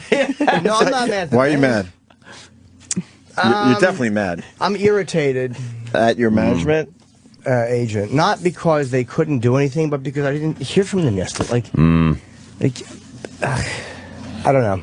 I'm just being unrealistic. I guarantee the band is going to stand in front of some kind of Sirius XM banner today. Unless they do it in Howard's special wing. Yeah, but then they're going to come out in that lobby, and I guarantee it's going to be quick for executives or somebody. I'm telling you. You see how they So why can't they just throw Jimmy on the back of that very short line? There's going to be a very short line. See how they come in the building, and that's how they're going to leave the fucking building. Yeah, but he needs to get them all together. You know how difficult that is? Yeah. He told a story with Sabbath where he's like, okay, you wait here. Yeah. Okay, I got to get... I didn't mean that it story way. was amazing to me. I meant like if they come in and it's very secret and shit like that, you will not see them in the lobby after it. No, they didn't come in leave the secretly. scene. I think some of them are here already. Oh, yeah? And no, I know Hatfield's here already. Oh. And they're not. They're just coming in. They're going to be in the lobby, and there will be a group shot. Oh. And there's going to be a short line. I guarantee it. So what's the big deal if Jimmy gets on the very short line and gets a quick picture? Maybe that will. I mean, again, that might happen. That's very Remember possible. I said this because this is exactly what's happening today. Oh. I hope you're right. I hope they do a couple of, but Sam might be right too. They might do it on. Thank you. They might do it because it's the mandatory Metallica channel. Now they're here for the first time since the mandatory Metallica channel launched. I'm telling you, there's going to be a group picture. They may have done those group pictures the other night at the Apollo during a rehearsal. Yeah. They may have taken them already. They had banners there. They had banners there. They may have taken a couple of shots like that for the platform. There's important people, I guess, upstairs, and I'm telling you, if they. But weren't a lot of them at the show? No. Oh, not really. I don't know. I saw some important folks at that show. There's going to be group pictures taken today. I'm telling you. I'm not just saying that to irritate you. I'm saying it because I know that's what's happening. It's obvious. So get Jimmy on the short line. It'll be a short line. They're not going to open it up to every employee. That's for sure. Oh, no. From the other night at the Apollo, Metallica, let's do For Whom the Bell Tolls. You got that one, E-Rock? Yep. All right, let's do it. I was at that Yankee game yesterday where Mariano Rivera was giving his little retirement party and whatnot. Yeah. And they had these moments that they put up on the video screens. I guess they went around all over the country and just found former players that played with him and other sports stars from, completely different sports and everything, and put them up on the screen, and they gave a little, hey, Mariana, I just want to say you're amazing and things like that. Right. But it's so funny, like, fucking Big Papi pops up on the screen and just boom! Like, people don't care that he's like, I want to wish you... Right, trying to do the right thing. You're an amazing person. What you do for your churches in Panama. Fuck you, you piece of fuck! Like, no one fucking... It's live Twitter. It is. You were enjoying live Twitter. Here's a guy just trying to do something nice. Just trying to, like, and no one will hear him. Fucking no one will hear him tell out. Rivera what an amazing man he is and player. And the crowd is just screaming that he sucks dick and fucking hilarious. It was cool, though, to see who, like, people really like and who they kind of, stuff like that. Like Ron Guidry pops up on the screen and he starts talking, and people love him. Nice. Some of the guys looking a little out of shape. Looking a little bit pretty old. David Cohn. Nice. They just had, and people like, they love him and stuff. Anybody from the Red Sox, though, is just getting fucking slammed. It was very cool, though. They gave him a bunch of shit. And, I got to give. I see we have Florentine in studio. What's up, Jim? Hey. How's it going, man? I got to give Apple a big fuck you. Ooh, what happened? Well, I mean, I say what happened like I don't know, but I know because it happened to you too, right? Yeah. Now, I'm a Samsung guy. I love the Galaxy S. I still got an S3. I might even go get the Note, which comes out in a couple weeks. Ooh. I'm all about the Samsung phones. I love them, but it doesn't mean I don't have Apple products or Apple phones in my house. Right. So we went to try to get the new iPhone. Yeah. Yesterday. The 5C, the 5S. Whatever the fuck it is. I personally don't want an iPhone, but whatever. So we go there, and it's exactly what we said last week. They're sold out. Of course. I'm like, shut the fuck up. I said to the guy, this is nonsense. Ridiculous. That used to work, that whole, I don't know, it's such a hot product that we sold out. No one's buying that shit anymore. Stop it and stock your shelves. And then we go, well, when are you getting the new phone? Well, I don't know. Then it's vagary. We're getting it. The guy goes, we're getting a shipment later today, but it might just be iPhone cases. We don't really know. We don't even know until we open up the boxes what they sent us. It's like bullshit. You don't know. As the Apple Store in New York City, you don't know what's coming to be delivered to your fucking store? It used to be a thing that's supply and demand, and if you kind of let your product sell out, it creates demand. We all understand the game, but at this point, enough already. It has the fucking You got a new phone out, to fucking make sure every customer that comes into that stupid glass box has a chance of getting one. Yes. I don't want to go back there. It's ridiculous. You're not that cool. Sorry. I don't want to go back there now. It's not the iPhone 1 where they don't know how many people are coming for it. Exactly. They know We're exactly. on fucking 5C or E or D or whatever the shit is. They know exactly how many they need. And why not just stock the shelves? And so whatever that number is, they go, well, you know what we got to do? Just a little less than that number. Yeah. Wink, wink. Make people want it more. It's that game doesn't have to be played anymore. No, I think it's starting to annoy people. I think it's starting to annoy. It used to be like, oh, fuck, okay, I'll be back. I'll wait on another long line. Yeah. No one wants to do that line shit anymore. Well, that's why I was saying they make these lateral. They're doing the same fucking garbage. It's like, just get enough phones, dummies, because there's Samsung. There's all these other options now. Right. But they're just dumb cunts. It was just annoying. It wasn't like, oh, wow, okay, I'm part of a cool cult. It was just annoying. Yeah. Yeah. How do you not have enough fucking phones? That's so stupid. Sold out, guys. Sorry. Yeah, and then they're all told to not, keep it all vague. Yeah, keep it very vague. Keep it vague. So don't even tell the customer when they they can come back. Yeah, that's what happened. I went Saturday night after the Metallica show. On the way back, I was like, oh, let's stop at the Apple store. Let's see what the fuck. Right. Get a phone. Go down there, and the woman's just like, no. I go, well, what time can I come in then after the shipment comes in tomorrow? Well, we're not really sure. The morning kind of is usually when we get a delivery, but we're not sure what's in the delivery. Yeah, sure you're not. I was just like disgusted. It was just so fucking stupid. It was just fuckwads. So dumb. Whatever. Yeah. So, Florentine, you were at the Metallica show, huh? It was probably the best show I've ever seen. Fucking sick. Really? Right? Yeah. Yeah. Because just the sound in that theater and just being right there in the front. I mean, you know, 8-10 rows back or whatever. Crazy. But every seat in that place was phenomenal. It was the loudest thing I've ever heard in my life. Did you have? It was did you have earplugs in? No, fuck no. I'm like Norton with prostitutes. I don't. That's like wearing a bag. Right. Like I've done it twice and I didn't feel good about it. In every show I've gone. I put him in a couple times. I had to, and then I kept taking him out. I kept saying I can't do it. It totally messes the same. You know, it's not the feeling. It's not the same sound. It's not it's same when you fuck it. It's not the same feeling. How were your ears yesterday? I've been going. I've seen Motorhead like 70 times. So you don't get the ringing or any of that shit? A little bit, but you know, it goes away. Yeah, it goes away. Yeah, it goes I've away. been to probably 500 shows. Yeah, good for you. Yeah, and it's just like whatever. The only one I do is Motorhead. Motorhead. I mean, if you thought that was loud, Motorhead would be at least twice as loud as that. Come on. Yeah, that's easily obnoxious. I mean, it's insane. Wow. Really? It's not. Yeah, it's not even. Even with earplugs, you got to hold your ears. It's that loud. Wow. And Lemmy doesn't wear anything. No, he don't wear anything either.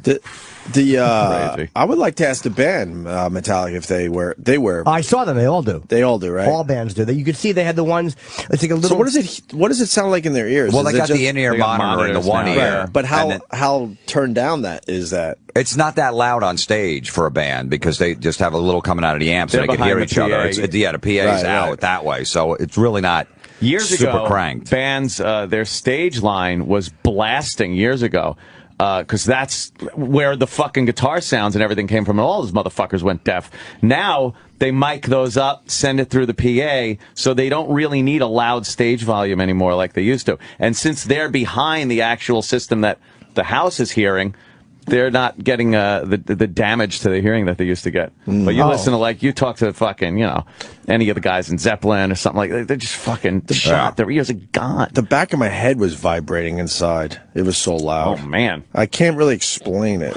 If you're not used to that volume. But no, I mean, I can't tell my brain to stop vibrating. No, but if you're not used to it was going to shows all the time. In the middle of the back of my head, it was like fucking moving. What the fuck was that? Maybe that's it sounds like a tumor. That sounds dangerous. Thanks, Jim. Shaking a tumor. No, but you're not used to going to super loud shows. Like, what's the last few concerts you've been to? Pearl Jam was. All right, Pearl Jam. I go to one show a year at this point, and I'm fucking lame. I used to go all the time. Yeah. I saw the Carpenters once in the 70s. They were very loud. It's not a lot of shows I want to go see these days. Yeah. Metallica, absolutely. I wasn't going to miss that one. I'm trying to think who else I'd want to see right now. I can't think of anybody. Mumford & Sons. Mumford & Sons would be nice. That would be nice. You're not going to have a headache in your fucking head after that. Nothing's going to be rolling around. You're saying that was the best show you ever seen? It's probably in the top 3. Yeah. I'm trying to figure out the other 2. Yeah, I mean, they to see them in that venue, to do it like a 2-hour and 10-minute set, and a great set, too. To be that close. Obscure stuff, too. Right. Which is great. That's one thing with Metallica. They don't just always play the hits. I mean, they got the 8 or 10 songs they have to play, but they always mix in that 7 or 8 in that 18 song set. They always mix and match for the real fan. For the fans that know every song from their catalog. The only one for me, I wish they played Wherever I May Roam. That was it.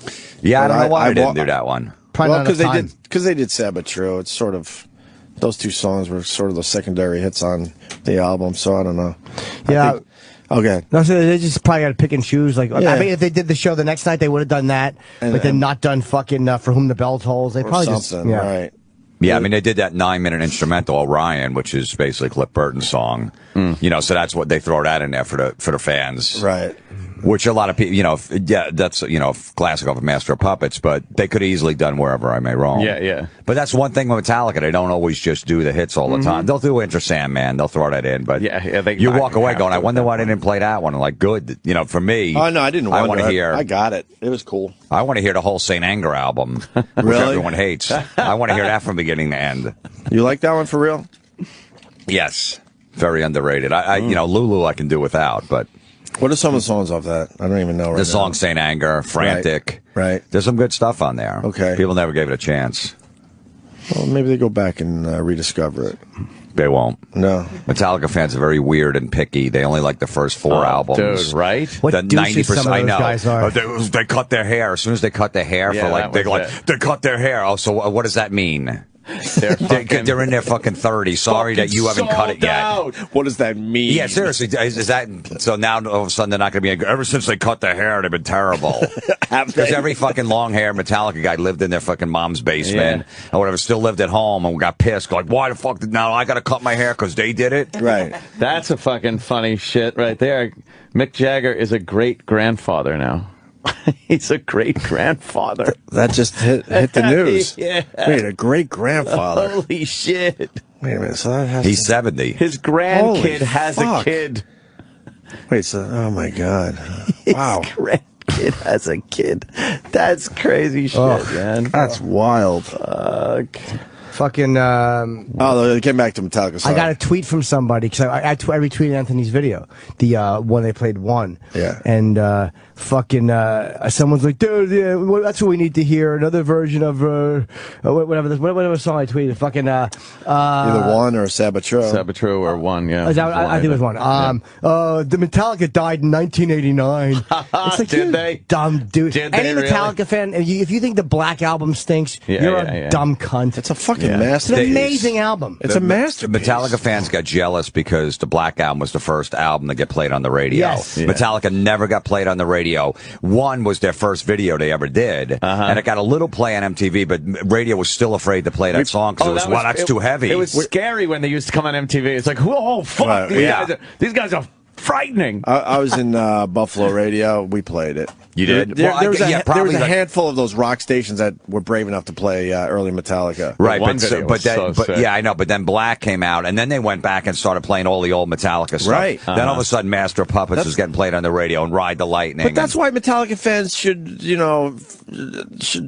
respect the Black Album, because that enabled the band to get. You're right. I'm just reiterating what you said. Right. To get their whole catalog played on the radio. It's so weird. It led to that. With music, people get mad when a band gets big. When it start getting played on the radio. But and that's what the bands want. If you're a fan of that, why don't you go, okay, congrats, you finally got what you wanted. It's like a job where someone starts as a secretary in the fucking building, and then in 8 years, they're the boss. They started the low run. Who doesn't root for people to do better in their job? Right. Because they think, I'll tell you why, because fans think they're being rebellious when they listen to certain things. So when other people like it, it doesn't feel like a rebellion anymore. And so what happens, it's about the fans and their perception. It's not about the music. It's about them feeling like, oh no, if other people like this band, I'm not as original and unique as I thought. Yeah, it's all about them. Of course it's all about them. Because their self-image is tied in with the band. Yeah, it's like I loved seeing the band. I saw Metallica like their 5th show ever on the East Coast in New Jersey at like a roller skating rink. No shit. Yeah, before their first record ever came out. It's like, and I saw them there, and I've driven them to the mall when Dave Mustaine was still in the band as a little kid. I don't get mad like, man, they were in my car one day and now they're in a private jet. This is bullshit. I'm happy for them. I'm happy that they're not driving around in a friggin' van going to show to show. Whatever makes them comfortable at this age. You know what I mean? So people, I don't understand that. Like, that's Hetfield. We're looking at the one video. The one video. Holy fuck. They're so young in this. It's hilarious to look at them. They don't even look like the guys. How old is One at this point? Yeah, what year? What year did that come out? 88. 88. 88? I'm thinking And Justice for All came out, yeah. Jesus. So 25 years we're up to, right, with the band. Yeah, this video is like, oh man, this is creepy. The guy's fucking, like, has the mask on. He can't see or nothing. Oh, that's scary. How old are these guys? They in their 50s now? Yeah, Hetfield just turned 50 last year. So I think they're all about right about Look 50. at the head of hair on Lars. Wow. Oh my God. So they're like 25 years old here. The fact that they're still fucking playing and they're still, they're 50-year-old guys doing it now, a fucking show as heavy as they did on Saturday. I just want anyone that cries that Metallica only had 4 good albums and they died in whatever, go see them in fucking live in concert and you tell me, and then you walk out of there and tell me that they suck. They're amazing. But they won't. They're like, what are they going to play? Something off a load? You tell me fucking, you tell me Fuel's not a great song? That's a fucking Remains is a great song? Yeah. They're just babies. The problem is, as soon as someone sees like a little kid wearing a Metallica shirt or a Slipknot shirt or whatever band is popular, I can't like him anymore. Look, there's a 12-year-old wearing that shirt. Yeah, well, 12-year-olds wear Black Sabbath shirts. I'm not going to all of a sudden, my history of Black Sabbath, not like him anymore because some guy got his little kid in the Sabbath or Iron Maiden. Because it's so about stupid. It's about the fucking fans and their images, their own self-images tied in with the band. So all that does is make them question their own self. Well, good. Then those fans should stay in the little fucking factory that they started at 19 and make $12.50 an hour and never move up in their job ever. Because I'll be jealous, dude. I remember you, Jim. I remember you used to work in that factory in North Brunswick, and now you got a nice car and you live in the city. I don't like you anymore. You're the same fucking scumbag you were when I met in 1991. And that's why I still like you. They're the worst. The fans like that are the fucking worst. Yeah. Just little crybabies who don't want to admit, well, they changed and it makes me doubt myself and it makes me feel like I'm not here. That's all it's about. Yeah. Also, but you were in radio, knowing as a DJ too, you can't predict, you can't write a song going, this is definitely going to be on the radio. You can't guarantee that the song you write in a studio is going to be on the radio. They had no idea. They had no idea the Black Album was going to be as huge. Right. They go, let's just change our sound. Metallica's always done that with every record, is tried a different sound. Right. A lot of them. Of course, that's what you got to do. So that's what they did with that record at that time. That record was and it was MTV still playing heavy metal videos. Right. If MTV wasn't playing those videos, that album wouldn't have been would have sold half the copies it sold. It's a great album, man. Death Magnetic was a fucking heavy album. People Death Magnetic is a great record. The last one they put out. I'm a good example, actually. I didn't really know much about Metallica before the Black Album, and I was in music radio, to be completely honest with you. But like you said, I love your point. When I heard the Black Album, I mean, I wore it out. I was one of those guys that wore it out. I'm like, this is unbelievable. And then I'm like, well, what else can I get from this band? And then I fucking discovered the other shit. Yeah. For real. I didn't know For Whom the Bell Tolls and Master of Puppets. I didn't know those songs back then. Now I love those too. Yeah. I went backwards with the band because of the Black Album. So, Hit the Lights was amazing. They started with Hit the Lights. What a great song.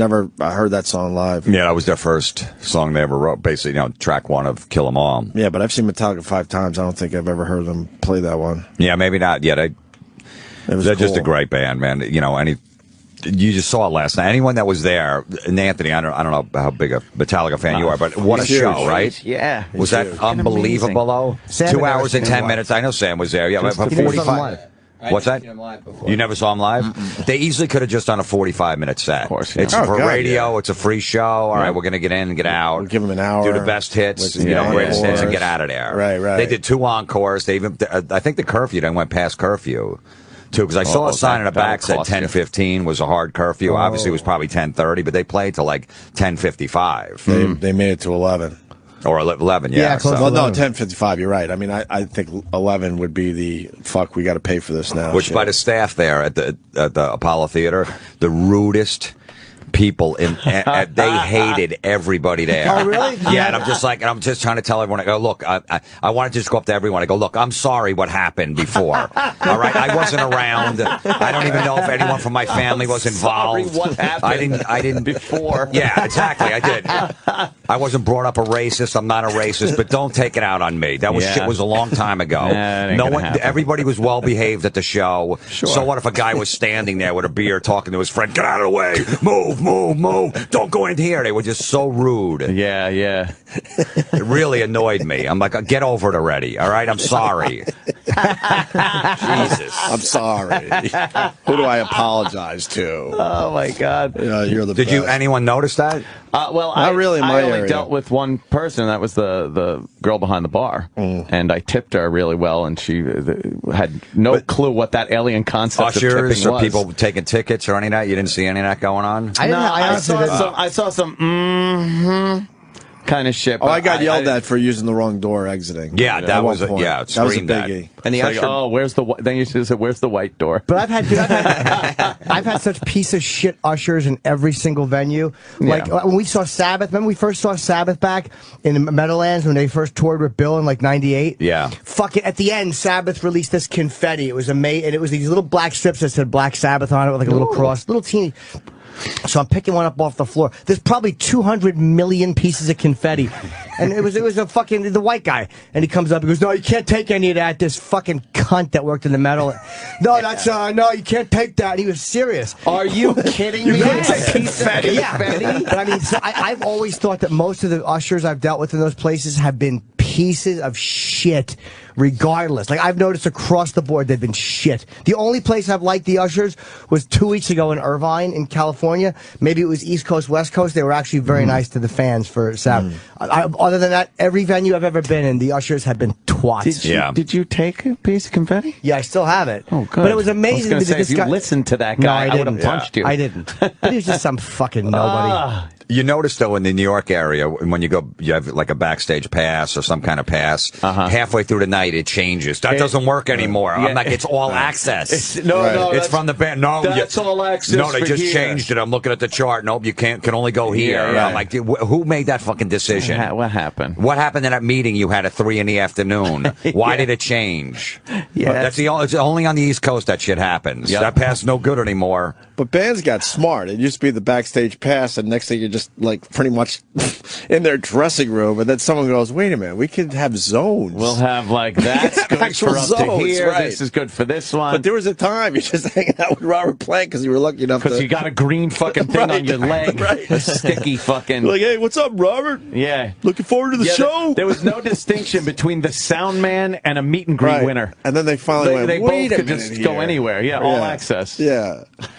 Oh, there's something. I could see if bands back in the day, everybody was, they only wanted chicks backstage. Right. That doesn't go on anymore at rock shows. Yeah. You don't see any slutty chicks ever. Very rarely. So it's a bunch of dudes. It's just a bunch of dudes just hanging out. So don't stop me. If it's because of chicks, I get it. Right. I got one complaint about the show. Just one little complaint.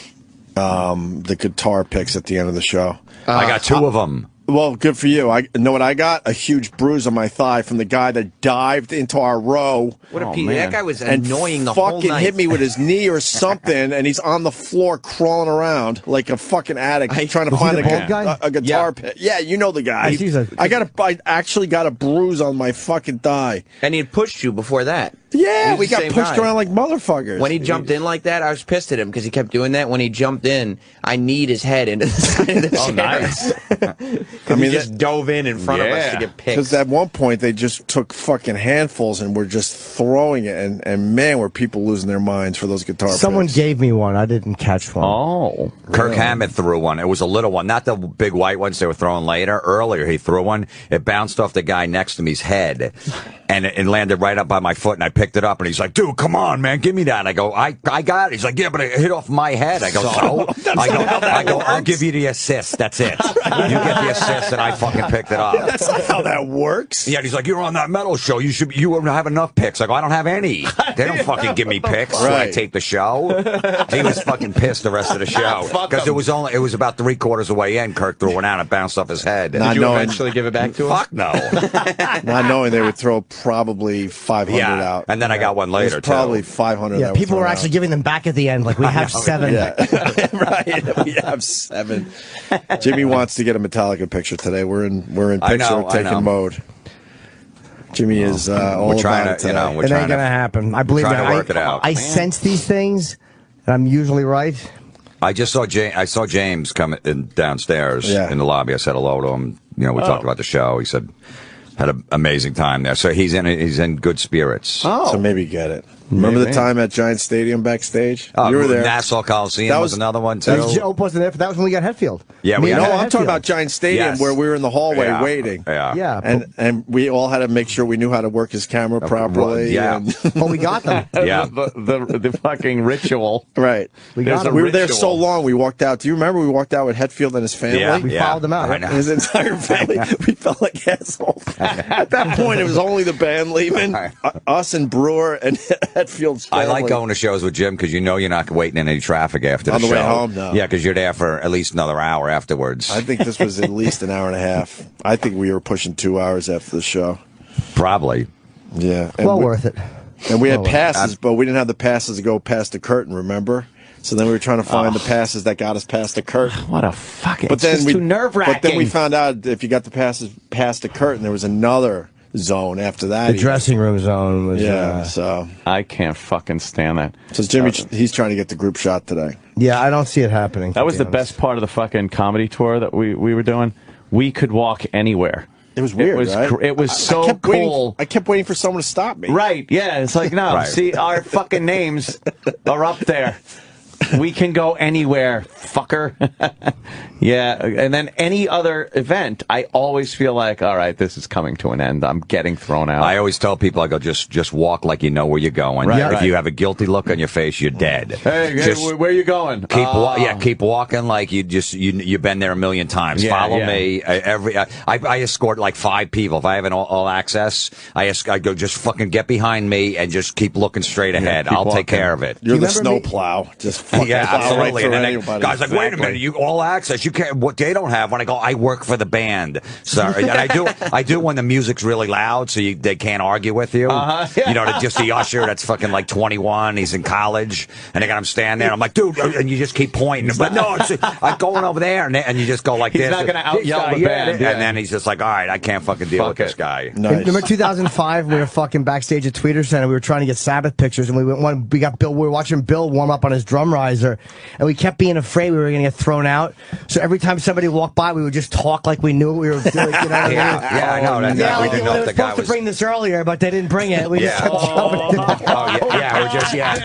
we were just staring at Bill Ward. Our buddy Jason Bittner, who's a drummer in Shadows Fall, knew Bill. So he goes, all right, just wait here. And Bill, we warmed up for like 45 minutes, and we're just staring at him. It's like 3 in the afternoon. That's pretty I'm like, cool. all right, we're definitely getting thrown out of here. Because like, who are these 2 creeps? We wanted Bill Ward pictures so fucking. Bill was all unshaven and just relaxed, and he was so nice. But every time someone came by, we didn't want to seem like fans. So we're like, well, I don't know, but the guy was going to come back, but he never did. Oh, that's another good thing is when somebody puts you somewhere and goes, all right, just stay here, I'll be right back. And then you're just lost there. And someone asks you, it's like, what are you doing back here? Well, fucking my buddy Bob, he's the guy that, I don't know who the fuck you're talking about. You can't stay here. No, but I was told, come on, move. And you're like, this fucking sucks. But the guy tells you, it's cool. You'll be fine. Just stand here. Right. That's never cool. Fuck that. Next thing you know, you find the one door you didn't know existed. Yeah. And you're in an alley somewhere. What happened? I'm out of the whole venue. Now I can't even see the show. I broke some rule. What we used to do is we get like 4 guys. I'd have a ticket like in the 10th row. Yeah. So I get all the way down to the bottom, and I have like 3 guys behind me that didn't have tickets there. They were up on the lawn, had lawn seats. So I'd go there when the band was on, when it was super loud, and I'd go to the guy, like the one usher, and I'd be showing him my ticket. He's like, and he'd point, okay, it's right over there. I go, no, but what is this? He goes, what are you talking? I go, I'm supposed to be over here, or not there. I just keep pointing and causing mass confusion. And I'm pointing at the guy. I go, but what if? And as soon as he turns his head, my 3 friends just whiz by like 100 miles an hour. And he's looking at them like they're gone. But I'm like, well, where is this? He goes, it's right there. And they're already mixed into the crowd. Fucking fake them out every time. You just gave a good tip out there. You're a pro. That's beautiful. I went to a San Francisco Giant game one time, big Giant fan. So all the rushers are like 80 years old. They hire old people to check the tickets. Me and my brother, my nephews get down to the 3rd row right behind the dugout. We sneak pot. This old woman, as soon as she's distracted, we blow by her. Right. She can't stop us. But now it's only the 3rd inning. We still want to get beers and food. So like, how do I get back out of here? I don't have a ticket. I might get busted. So I go back up to her. I go, listen, my friends are a bunch of alcoholics, and I'm going to get some food, but I'm not going to be able to show you my ticket because I'm going to take like 6 beers back, and I won't be able to go in my pocket. So will you remember me when I come back? She goes, okay, yeah, I'll remember. I go, I look like Brad Pitt, don't I? And she's like, oh, I wouldn't say that. I'm like, come on, no, just a little. How about from this angle? She's like, oh, no, I don't think so. Yeah, maybe a little. Like, okay, so you remember Brad Pitt, right? She goes, of course. Okay, Brad. Oh, man. Come back with 8 beers. There you go, Brad. Yeah, hi, Brad. Walk right by. Beautiful. Oh, man, that's fucking a good professional. One. Yes. Oh, that's brilliant. Because I tell people, if I'm going to sneak you down to the front row, you can't take a piss the rest of the day. Yeah, that's it. Or just do it in the cup. Which my friend, I took him to Sabbath. You know Tony, Crazy Tony. We're in like the 10th row. I mean, they probably pay like $350 for the seats to be in 10th row. And he just takes his dick out and pisses at the PNC Arts Center. Is pissing while the band's on. He pulls his shorts to the side and usually use a cup. Out of respect, you piss in an empty beer cup. Nobody's looking. You do it on a song. You don't do it on a bad song. You do it on like War Pigs, where everybody's looking at the stage, and you whiz right in the cup. No problem. You put it down by your feet. You're good to go. And then someone tips that over. Well, anyway. Always, yeah. And then if someone has sandals on, it's even better because then it gets all over their feet. It's always best to put it on the ground and then give it the slight kick it over yourself. So just to you spread don't, it out a little it bit. doesn't splash when it's kicked and maybe get on you. So you do that. But if I've seen people that just blatantly piss like that, and it's splashing like a horse piss all over everyone's fucking shins. And, it's disgusting. Well, that's what my friend did. These two big guys are in front of him. It's the first song, and he's pissing, and it's splashing on their back of the friggin' their ankles. Yeah, on their ankles because they got shorts on. It's freaking 100 degrees, and these guys are turning around, and he pulled it back real quick. He's a professional, and they're like, and they're trying to look, but it's dark, and they're trying to look for the piss, but they can't see it, and they're just staring at him. I go, "Did you just piss?" He's like, "Yep," and he keeps headbanging like, "Yeah," and these guys will keep turning around, and they're ready to punch him in the face. So I'm like, "Oh, the first 3 songs, they couldn't figure out if he did it or not. They were 90% sure, so I moved them over. I go, get on this side of me. So I moved them over like 3 people just so they wouldn't punch him in the face. And at one point, all the lights came on, and like, look for the piss, and they were all looking around, but the whole floor was wet. Right. Yeah, and it dried up on their seats that he pissed on, so they just let it go. But I go, you ruined the first 4 songs because I'm gonna have to fight these guys. Right, I was standing like 4 fucking seats over, going, "This is gonna be a fucking major." You saw it, right? I know. Of course I did. It was bad. You would get beat up for him. I wouldn't. Jim, I'd get beat up for. But I mean, there's no. I'm like, I told him later. I go, those guys paid like $700 total for those 2 seats, and you pissed on them. To get pissed on them. We got a guy that wants to apologize to you, Florentine. Mickey on Long Island. Mickey. Jim, what's up, man? What's going on? Yeah, I got to apologize. I was sitting in front of you at the concert. I kept calling you DeRosa. What? You got a picture with you. Oh, call me DeRosa? Yeah. All right. No, I don't even remember that, but that's all right. Look, I was with my wife, who's hot, not a tranny, so I don't know why you would say DeRosa. I got a picture with you guys. You guys were all awesome. All right, that's the apology? All right. Yes. Well, it happens. What All are you right. gonna do? All awesome. Thank you, sir. We're going to play another song from the Apollo show. Oh, which one? I don't know. You want to do Seek and Destroy because you missed that one in? Yes. I try to leave early, but what do you think about people who leave shows early? It depends. If you're a huge fan, you shouldn't leave early. What about the Apollo Metallica concert? What about? Well, it depends. What about? I would have missed 3 songs. Yeah, exactly. It wasn't like I left an hour in. If I saw like U2 there or something like that, I've left early, and I would go, all right, you know what, let's get out of here. I really like U2, and I've left early for that because I didn't want to be stuck at Giant Stadium while 120,000 people are trying to fucking get back to I wanted time to grab New some York dinner City. after the show. I wanted to go to a restaurant and to leave. It would have been an hour to get a cab and stuff like that. So I bolted after the first encore. And grabbed a cab in 2 seconds. I was out of there.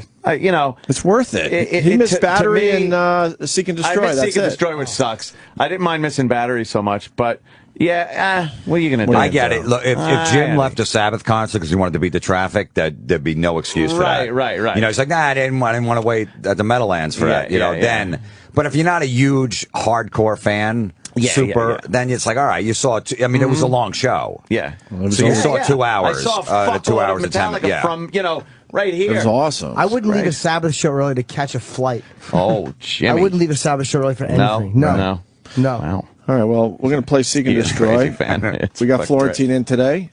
Jim, you promoting anything as we go to break here? Yeah, my podcast, it's Comedy Metal Midgets, new one up today. My new one is about the NFL, how they're stopping games because of the fucking weather. Oh, the rain, there's 3 games in the first 2 weeks. Well, let's talk. Rain? They stopped, and lightning. As soon as they said it's lightning, they got the fucking Doppler radar out. We got to wait till fucking 4:55. When have they ever fucking stopped the game before? Amazing. Three times in 2 weeks already. It's those old NFL films that fucking playing in like flaming hail and a storm of locusts. We're going to talk about it after the break. All right. We got to get into that a little bit, even though it'll be on your podcast. And also Hyenas Comedy Club this week in Fort Worth, Texas, Friday, Saturday. And also you got your take on the Redskins thing too, right?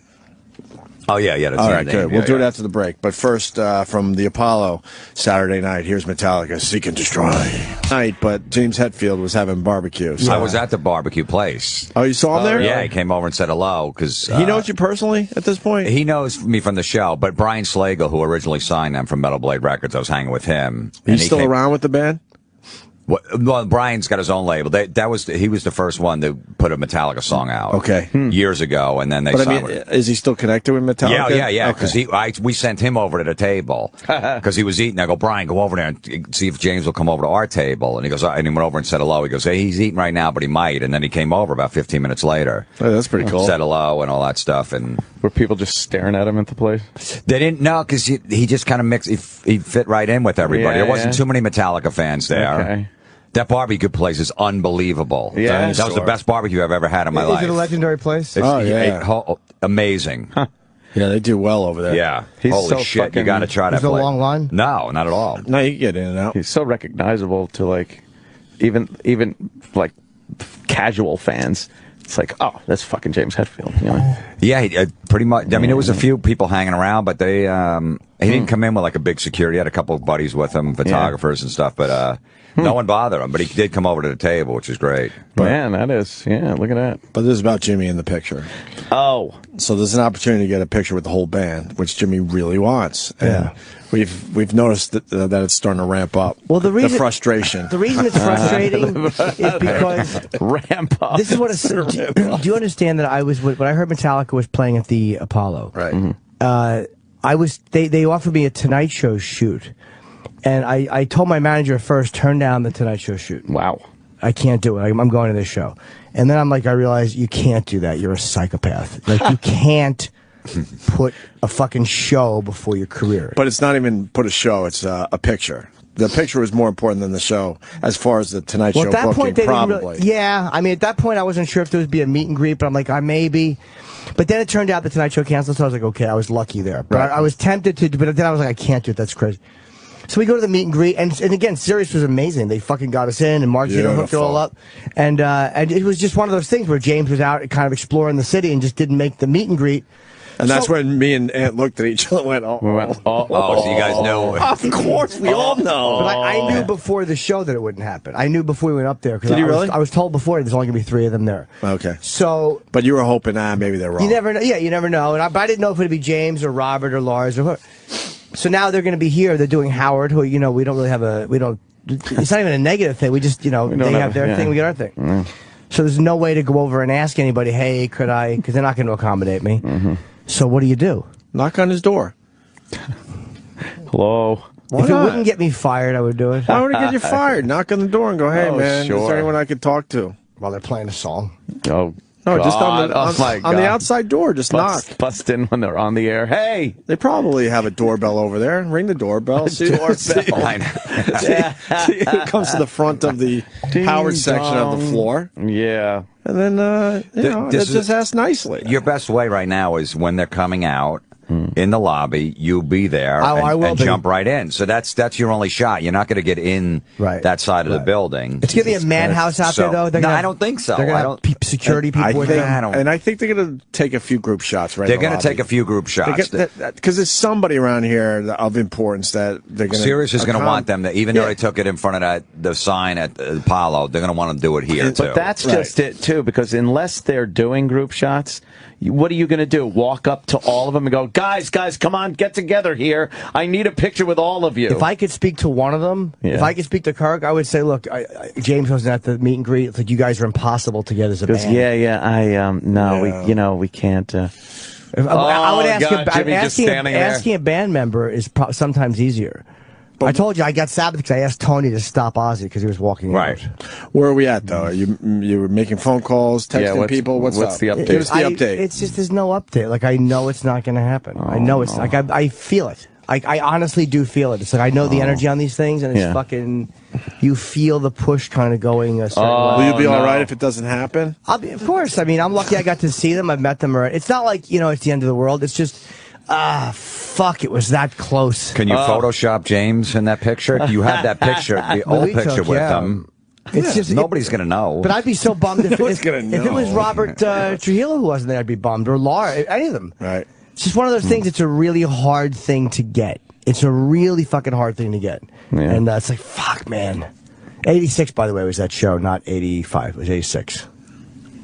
What show? Oh, the Ozzy show, yeah. What about Brewer? Jim's tight with James. Yeah, Did you work that angle? No, we asked him. I can't call Brewer. Could you ask James?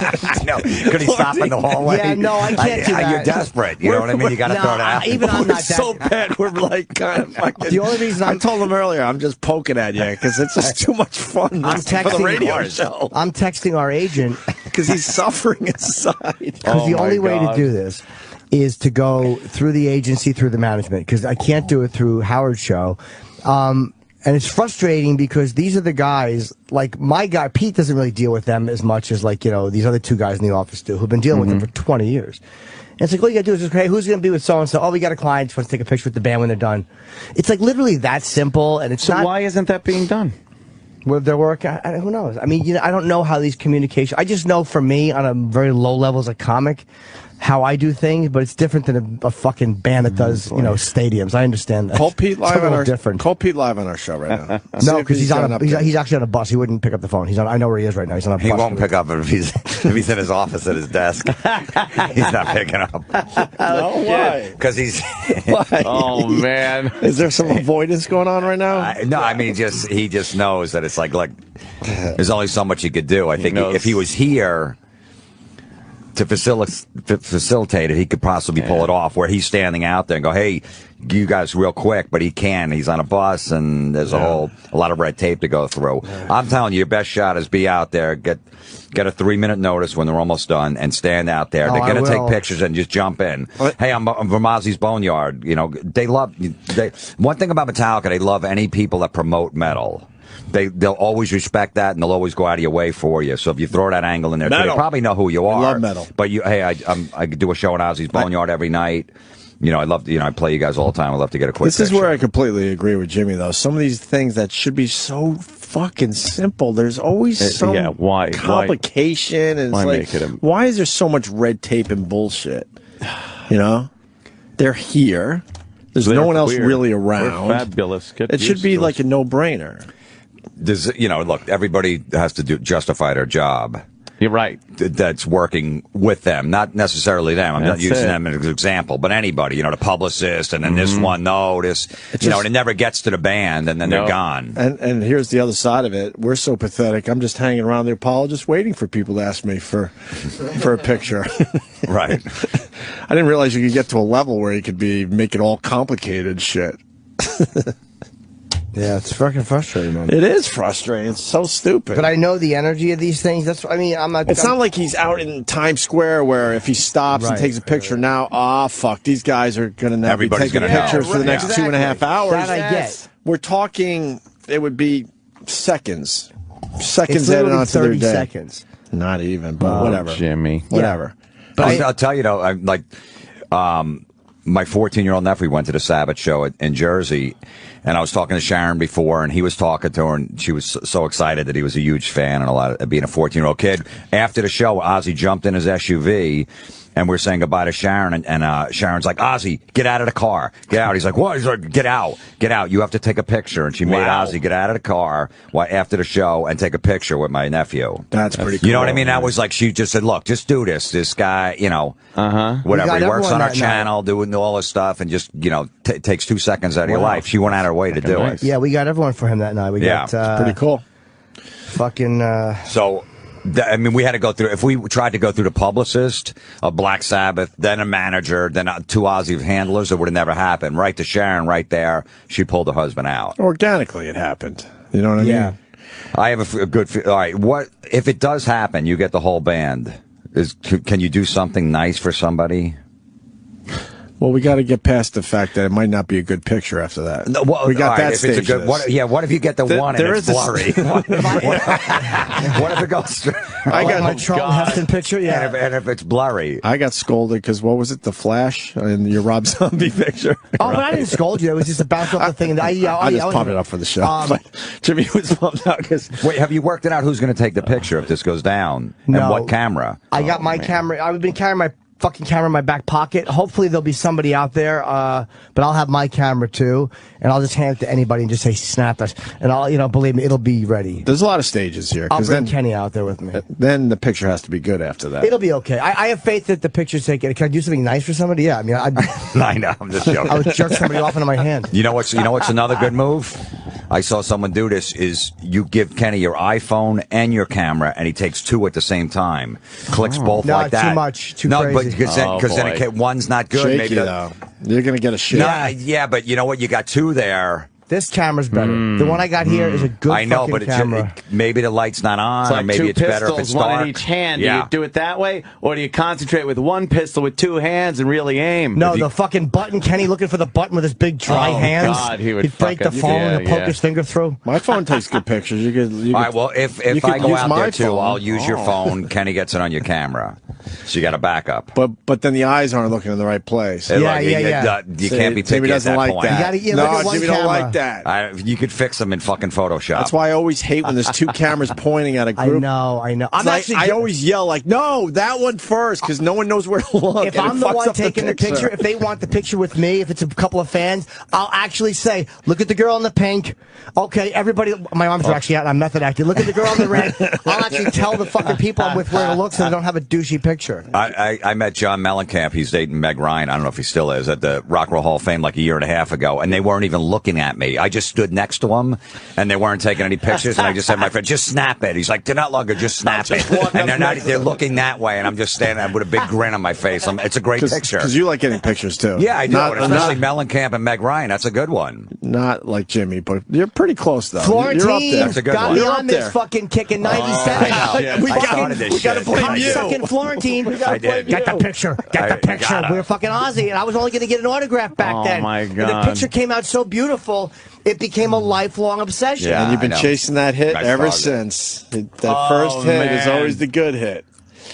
The good picture. You've been chasing that ever since. And now my nephew, I bring him to all the shows, so now he's into it. I got him into it, so now it's like every band I know. Now I know why bands don't want to do I gotta bring him on the bus. I gotta go, and then I'm like, hey, my nephew. But one thing about bands, when they see a young kid, they'll always go out of their way for him. Because he's 14, so they're like, all right, they'll get a guy out of his bunk on the bus, go, hey, you gotta take a picture with this kid. The new fans, the up-and-coming fans, they need those. But now I use him. If I don't have a picture, I go, you know what, I might as well get one too. Might as well. Yeah, since he got one, why you already got the guy out of the bunk. I would tip somebody out of their wheelchair to take a picture. Jimmy, we're getting a great tip coming in, for real.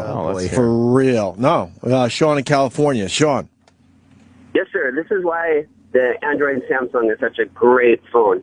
So with the Samsung device, you can actually just record the whole event. And then as you're recording, it's actually taking like still images. So when you're ready for the shot that you want, you just play back your video, you touch the screen, and you got your perfect photo every time. Thank you. Yeah, no, I've actually. It does work. I've actually thought it does work that way. No, I know. Definitely. The Samsung does a great job at that. So that's a pretty cool feature. I've taken screenshots off my videos. Everyone, calm down. No, on the iPhone. It's a special program that only Samsung has this screenshot. It's been fine. But Samsung has a special program. Look at this moment I interrupted. They do. With fucking, I'm showing Jim this picture with fucking Dio and Lemmy. We're having a nice moment at the Motorhead. Oh, no. What did you 30th anniversary. Can you see that? Oh, Jimmy fucking just put his face in there. Oh, you moment wrecker. That rolls. That's a great. And I actually sent this one picture to Lemmy I got of him and, where is it? Him and fucking Ronnie hugging. Is that a great shot? Yeah, I didn't even ruin that one with my own face. With my own face. I remember the Ozzy picture I got from my nephew when Sharon got him out of the truck. I panicked because I took my nephew's phone and it was on record. And I'm taking a picture, and I'm like, it's not going. I'm like, I don't know what's going on. I'm like, it's on record. And I have an iPhone. I know how to work it. And I was that fucking fan that was like, and I was almost dropping the phone because I was hitting wrong buttons because I'm like, I'm now making Ozzy wait. Yeah. He didn't want to be out here. It was uncomfortable. Seems like every 10 second. minutes. Yeah, you were that guy. Yeah, because he was doing the whole choke thing where he chokes him. That's like Ozzy's face. It's a great picture when he so he's holding onto my nephew's neck, and I'm like, oh, dude, wait, hold on. Nephew's turning blue. He's really squeezing. Oh, man. Well, good luck to you, Jimmy. We'll see how this works. We'll see what happens. We all know how it's going to work out. Nah, And I'll you live with never it, and know. I'll shut my fucking faggoty You mouth. never know. At this point, how I just hope we don't important is get this punched in the to eye you? this time. Like, what would you rather have? A Cowboys Super Bowl win this year, or the whole band picture right now? I would rather have a picture. I'd rather have a picture with you and Sam than a Cowboys Super Bowl win. Fuck them. Yeah, I want a picture with the band badly. More than anything. I like the segue into football, though. That's smart. You're learning some radio shit. Professional. It's unbelievable because now we can talk football and it seems smooth. Oh, really? Yeah, man. I saw what he was doing. No, I was trying to think of like how, because I know he was a big Cowboy fan, but you don't even like the Yankees anymore, so you can't even do He's a not sports really a reference Cowboys fan either. I'm not even that big of a sports guy, except for UFC. It's the only thing I really watch. By the way, did you see the Jones? How good was it? It's one of the best fights I've ever seen. Really? Really? I knew this would be a tough one because I was talking to somebody and they're like, no, this is not a big fight for Jones. And I'm like, you don't know this guy he's fighting. Gustafsson is a fucking brute. He's a fast-handed Can you go the distance? brute. I don't even know. If anyone didn't hear the UFC fighters see it. Oh, God. That's impossible at this point. The guy Jones beat the guy on a decision.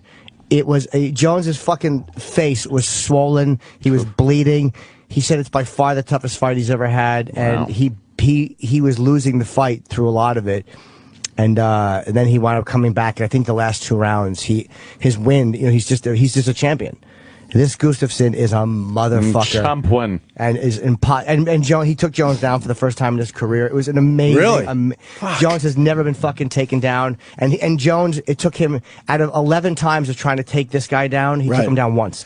And that was Saturday while we were at Metallica. Yeah, so I watched it when I got home. I couldn't believe how this guy was just fucking jabbing him to death, and Jones was kicking him. It was such a great fight, man. Brutal and bloody. I'm gonna have to search it out, even though I know who won. Yeah, that's pretty cool. Like a good brutal bloody fight. Oh, is it fucking good, man? Yeah. Florentine, so what's up with the NFL stopping games? Was it because of the lightning, or was it? It couldn't have been because of rain. Well, lightning in the area and rain. Yeah, they've done three games so far in the first 2 weeks. They didn't start. Who knows what's going to happen tonight? I don't know if the game. It's ridiculous. We've seen a lot of bad weather football games. Has anyone ever been hit by lightning? No, never. Okay, never in an NFL game. What the fuck is this about? All never hit a stadium where fucking 20,000 people died because they were sitting in aluminum seats. They had a fucking beer in their hand and the lightning hit it. Never happened. So what's different this year? I don't know what's going, because you got a former lawyer running the league, Roger Goodell. Oh, God. So he's afraid of getting sued by everybody. He doesn't give a shit about the fans. The fans could sit in the fucking. He doesn't tell the stands go back in your car or go get a bunker under the stadium. You could sit there, but we got to get the players off the field. Oh wow, great point. Yeah, he doesn't give a shit. He's like, oh, well, you bought a ticket to a You're not live emptying the event. stadium. You're just getting your players off the field. We're just getting the players off the field. Because there's lightning in the area. That must feel... the fan must feel good just standing there. No, they don't give a shit. Yeah, they waiting to see if they're going to come back on the field. How about they put a lightning rod on top of the fucking stadium? Doesn't that work? I think they do. Yeah. Or give everyone rubber shoes. No one's dying in planes. It's too different. Yeah. You're not grounded. Yes, I am. I have a good base. But yeah, it's 45 minutes, an hour.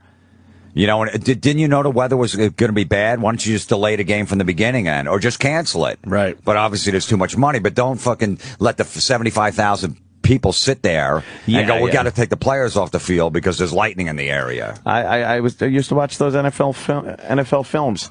And it was, these gladiators of the gridiron. And it's snowing. You can't even see. Mud, rain, fucking. They play through anything. And then you'd be laughing at, like, baseball. Go, oh, look at these pussies. I know, they got to put the tarp out. Yeah, they cover the field up and run into the dugout.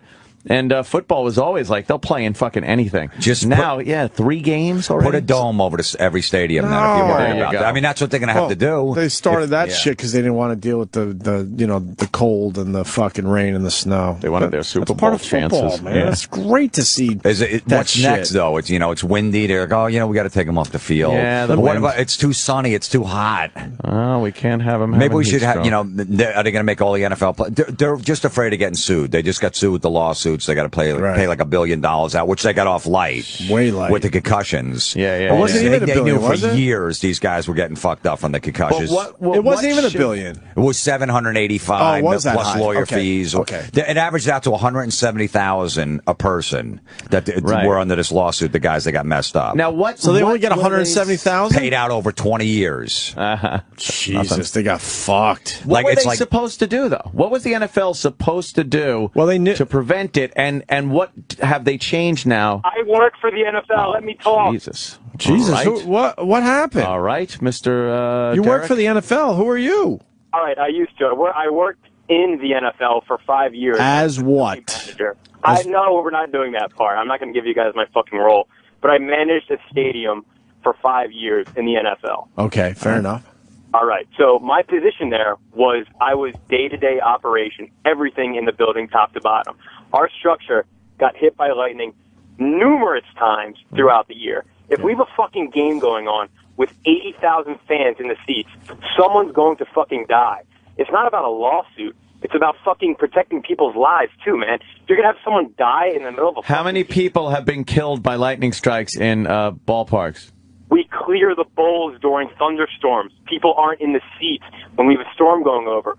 We have weather monitors all over the building. If a lightning strike hits within 20 miles, we get a signal. When it's within 15 miles... Over the years, wait. Years ago, there wasn't all this equipment. There were lightning storms. How many people have been in Major League... Wood. What? They were sitting on wood. Not back, I'm not talking about fucking 1800s Abner Doubleday. I'm fucking talking about... Well, they used to wear leather helmets, too. I'm talking about if you were sitting at, like, fucking Shea Stadium years ago, or Giant Stadium even, years ago, and a lightning storm came, and people were sitting in their seats and getting drenched by torrential rainfall, how many people have been killed by lightning? I'm sure there's data out there. I don't have it. I'm not going to give it to you. So what are you saying that people will die? I've never heard of one case. I think there would have. Everyone would have known in a Packer friggin' Lion game in '72, 8 people got killed by lightning sitting in the top deck. They put precautionary poles and lightning rods and stuff up around the perimeter of all these stadiums to keep it as safe as possible. I've never heard of people being killed by a lightning strike when you're sitting there watching a sporting event. But what's Derek's point? We had a fucking... All right, let me put it... My point is you guys are talking out of your ass, acting like, well, the NFL is scared of lawsuits. And They are. Well, why now? Why didn't they do it in the 70s and 80s, stop games? They never really stopped games until a couple of years ago.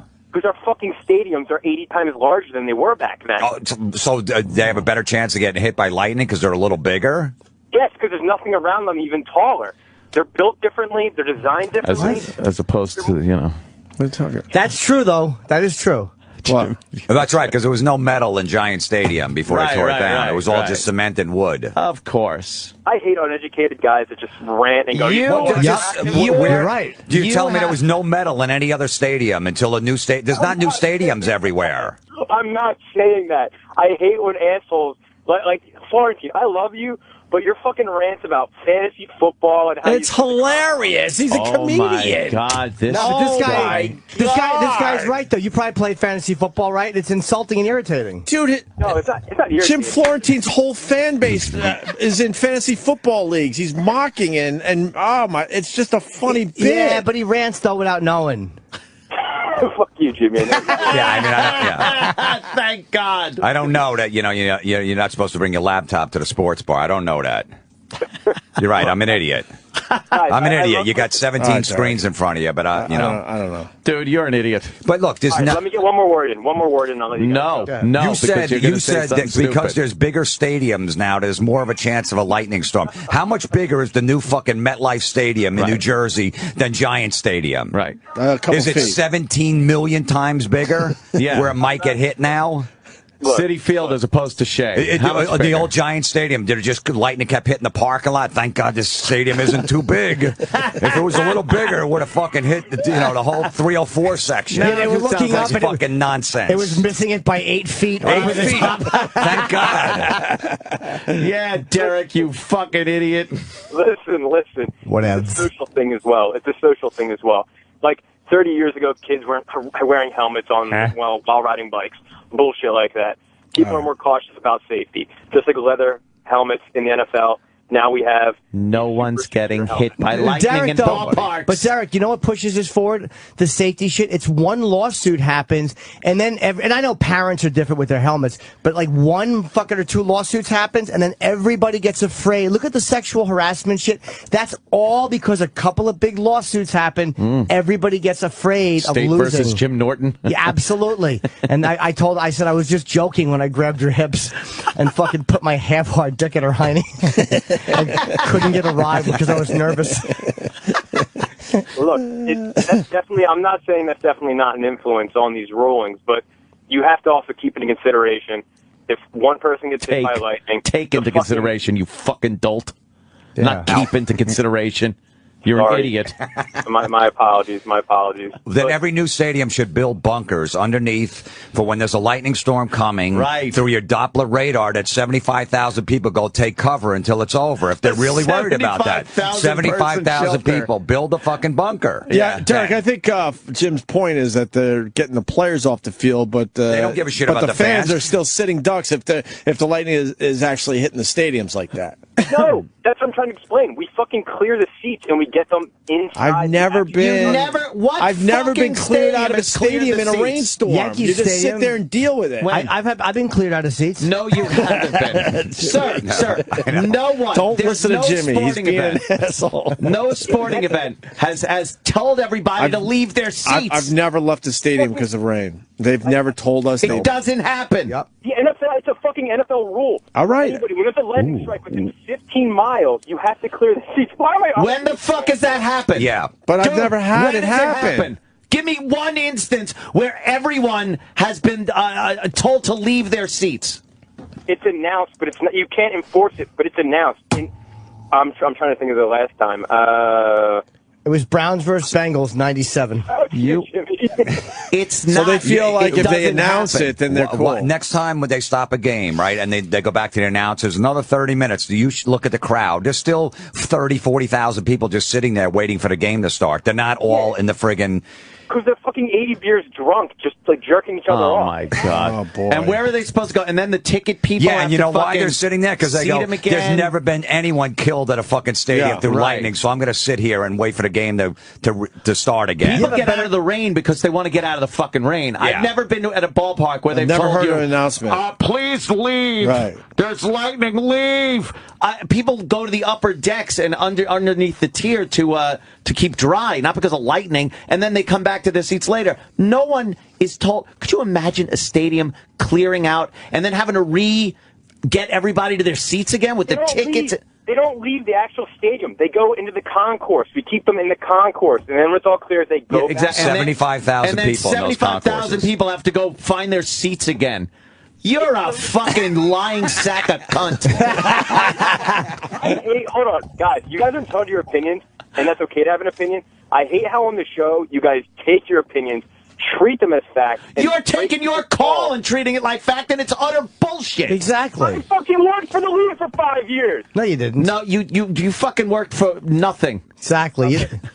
Whatever. I still love you guys. But dude, everyone does that when they have a discussion. You always say your opinion. Like everyone knows that we don't work for the NFL. Right. So nobody listening who's reasonable thinks that we have fucking written the law. They know we're just expressing what annoys us. Right. We're not coming under the supposition that yes, we work for the NFL, and you should understand that. It's full of shite. Anthony, to answer your question, NFL games, the majority of the fan base enters within 30 minutes of kickoff. The entryways and entrance points of every stadium is built to support over 45,000 plus people to enter the facility within 30 minutes. And I've never seen the seats clear.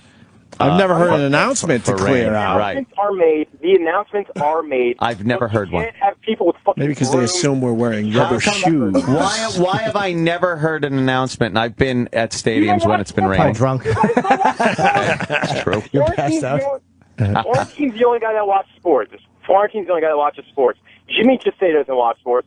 Opie plays Sudoku and watches his kids, and Anthony, you drink. Yeah, that's my whole life. That's my whole life. See what you're doing? See what you're doing? See what you did? See, you're making some strong opinions. You're implying that I like shit fucking about us. prostitutes and getting jerked off in like trannies. Yeah, what? Yeah, and you're saying that I don't watch my kid, I just watch sports. Listen, if you say only 45,000 people could fit in those concourses, there's another 30,000. Where do those other 30,000 go when the Lightning comes? Well, the Lightning knows that they can't get underneath, so they leave those people alone.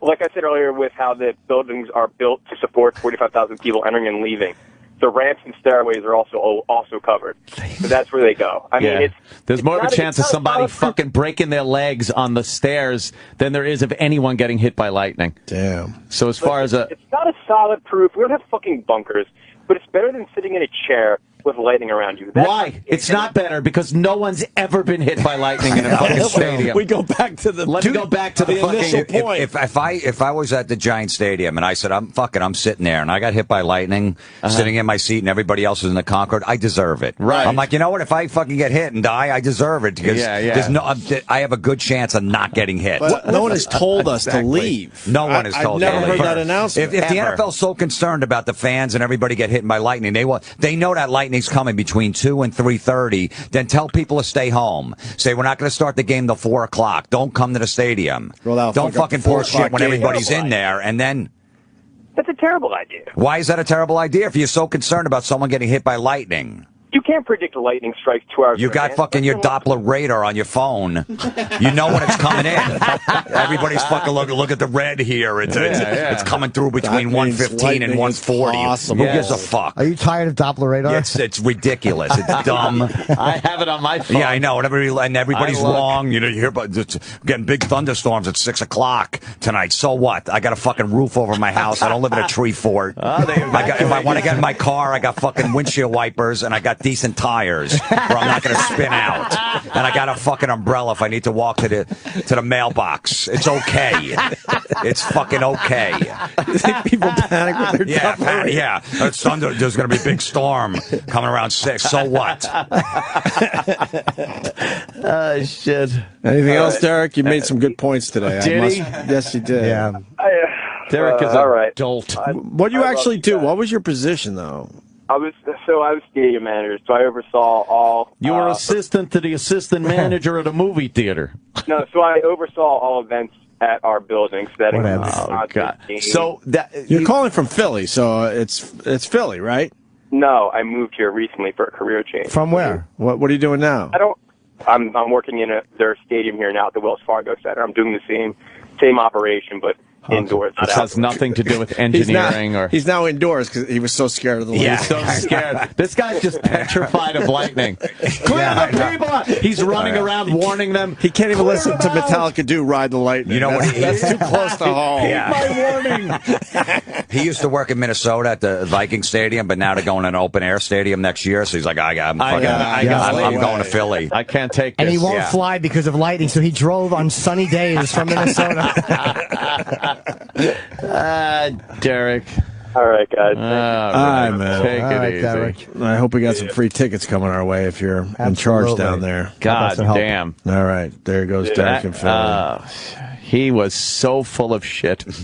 I mean, you can't clear out that many people for a lightning or thunderstorm, whatever the fuck it is. Lightning. Yeah. What do you think of the Redskins? Are they going to fucking fold and change their name? I don't think so. I think that the owner, Daniel Snyder, says we're never changing the name. So it's up to him. It's not. When he passes, then there'll be whoever takes over, and then I bet you they're the ones that go. He's going to be there for a long time. Yeah. Yeah. Hopefully, he'll be there for at least another 10 years owning that team. He's like a Jerry Jones. He's not going to let that team go. I think the point is you can look at any team name, and it's insulting to somebody. Yeah. Well, it's the commissioner that came out and said, look, if one person's offended by an NFL team name, we need to listen to them. When you start opening doors like that, then... Well, that's what they do to these assholes with radio shows and everything else. Right, if one person's offended, then we need to listen to those people. But fuck all the people that don't give a shit about it. Yeah, of course. Why don't they have a voice? I do want them to change the team. That's one thing I actually agree with the PC people on. I think the Redskins should change it, and it's rare that I think that way, but it's not because it's just one person. Well, what about Buffalo Bills? The Buffalo Bill killed a lot of buffaloes. It was very mean and very cruel to animals. They nearly wiped out the American buffaloes. That's terrible. They should change their name. Which was the main Minnesota Vikings. What did they do? Oh my God, the Vikings were pillaging and raping. Oh, yeah. The Vikings were awful people. But the reason I agree with it is only because they have such balls. Like, we're not changing the thing. But if one of their fucking players utters something racist, they can't get out there and fucking grovel an apology fast enough. It's almost like they would never fuck with Jews or blacks or fucking homosexuals. Like, if a player says fag in the locker room, they can't get out there fast enough. But they can't get out there fast enough. We're sorry. Yeah. But, the American Indians, I heard them explain themselves once on a talk show, and I've said this before, and they convinced me. I was always like, fuck them. And then I listened to them, and they explained why it bothered them so much. And they weren't being irrational, and they weren't going, well, it's impolite. Like, they actually had legit reasons, and I was like, ah. What was legit reason for Redskins? What they said was, to them it means, and this is many years ago I heard this, it was about, like, that was a slur on Indians, but it was also how the bodies in a cart were referred to when they had, like, how many Redskins you got in there. And that was part of it, and it just bothered them because it was a reference to that. I didn't know you spoke yeah. Oh my God! Yeah, it was hard watching it as it rained in my living room. But you know what I mean? Stuff like that. They just made sense to me when they explained it. So I was like, but Vikings did terrible things. Pirates? What about the pirates? But that's what I'm saying. I'm not being radical about it and going, everything has to be polite. Yeah. It's just once in a while something happens, and it's like, okay, just because there's so much political correct nonsense, it doesn't mean that everything that bothers someone is wrong. What about St. John's? It was, but I think at this point they just go, look, we're sorry. The name's been there since 32 or something like that. They explained why they called them. Why we called, and that's why we did it. And we're sorry if you're offended. It's sorry if the times have changed where you're offended. That's the name. And how about fucking St. Louis with all the and we respect you. Boycotting outside the stadium, not buying a Redskin jersey, or even watching the NFL. But it's a tradition, and it's staying. What about the Red Men, St. John's? They changed the name to the Red Storm, right? Well, college, they're all a bunch of pussies. But that fucking Storm we had last year was a motherfucker for a lot of people. So shouldn't those people now be offended by the Red Storm? What about the Miami Hurricanes? Oh man, that devastating. There's nothing fun about a hurricane, but at Katrina. Yes, there's nothing fun about a hurricane, but they call their team the Hurricanes. Yes. What about the Giants and the Titans for midget people? That's for midgets. What if you have a midget friend and you want to come over and watch the Giants and Titans? We do. He's Voss. Yeah. What if I call Voss up and say you want to come over to my house and watch the Giants and Titans? It just reminds me how small I am. Right. Yeah, you did. I know why you did that. Yes. Now we're just all uptight now in society. Yeah, in most cases. It's like the guns, Anthony. Like if they start taking away what's the AR-15? Yeah. If they take that one away, that's what then what are they going to go after next? So if you take the Redskin name away, so they did it for the Redskins. Well, let's go after this name. Right, the Chiefs in Arrowhead Stadium, I'm sure is offensive. I didn't do the research on that, but I'm sure there's a problem there. They'll always be around. They'll always try to keep going. No one packs up their fucking little stationery and all the little shit that they send their complaints out to because they got one victory and they go, well, we're done here. They go on to the next thing and the next thing and the next thing. But that's where people have to stop giving in. Yeah, when it's ridiculous. I just don't think them, because again, when they would never cartoon the culture of another group. They just wouldn't have the fucking, if the NFL had the balls to do that and they said, you know what, we're going to show blacks, Jews, and they do have the fighting Irish. Like if they were doing it with everybody, I'd have no issue with it. I don't give a fuck. Yeah. But it's because they don't have, they lack the courage to do it everywhere else, and they can't get their fucking pants around their ankles and take a dick from any special interest group. But this one, which is probably legitimately the most offensive, than some player mumbling something in a locker room, and immediately they're like, we're not doing it. Just that is what irritates me. It's that fucking selective. I just missed the tomahawk, man. Fuck. Why do they have to take that away from us? Did they take away the tomahawk chop? Do they still do it? They still do that? I thought they did. Yeah, we're not really allowed to do it anymore, man. You look like a dick if you do it now. You do the tomahawk chop? Really? You look like a in Atlanta, the Braves, right? Yeah. Can't Braves do it, that? Not cool. Yeah. Yeah, that was a dumb thing. I used to hate watching them fucking. I hate that America's team on TBS. Fucking remember when Ted Turner did that whole thing? Well, tried to make the Atlanta Braves like good for him though. If you don't like your local team, yeah, we'll just put it all over the country. It was the first syndicated fucking sports team. Hated the Braves. So it had to be America's team. Yeah, that's true. Yeah, you got to see every fucking Braves game. You're right. Right? You couldn't fucking find like the Mets or Yankees anywhere years ago. It's like, but goddamn, every fucking Braves game. Yeah. Who gives a shit? I think we've talked about it over the years, but the celebrations in the NFL, how ridiculous is that they don't let these guys do their shit? Who cares if they do their shit after a good play?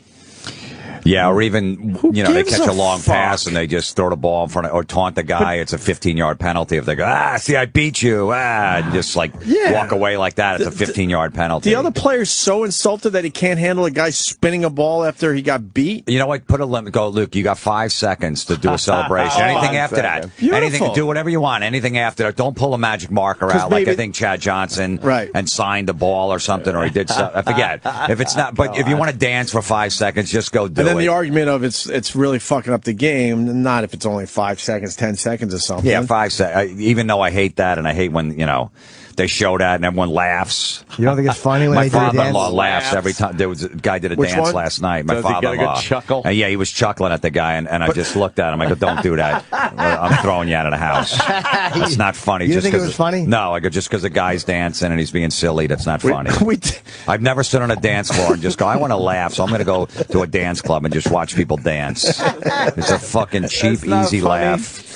But they should be allowed to do it. They should be allowed to. We did the whole list of the things that the NFL was looking out for this year, and it was ridiculous. Like, were they allowed to spin the ball? No, they're not. They're not allowed to spin the ball. Why? No. What does that hurt?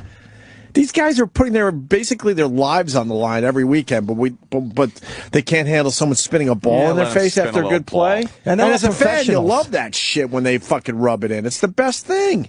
And you can't. Why don't they understand? You're dealing with a mentality of people that like doing that. They're so competitive. That's what makes them good at what they do. You're almost trying to curtail their nature. I hate sportsmanship in general. Well, I really fucking hate it. And then when you can't rub it in with the team because, you're up 34-7, so you're not allowed to throw any more passes. So, you worked on your offense all year. Coaches are sleeping in their office, missing family, fucking ballerina dances because they're trying to figure out a good plan. And then you're up 34-7 the third quarter. We got to hand it off because that's disrespectful for the team. And then, fuck you. And then if you're brave enough to keep your offense going, then the other team has a major fucking problem with that. Of course. Belichick got shit for years. Remember that? He's running up the scores. Sorry, we want to fucking practice our plays. I'm not a big fan of Belichick, but I respect that. I love that he does that. I respect that. Even if my team's down 62-0 in the second quarter, keep throwing bombs. Right.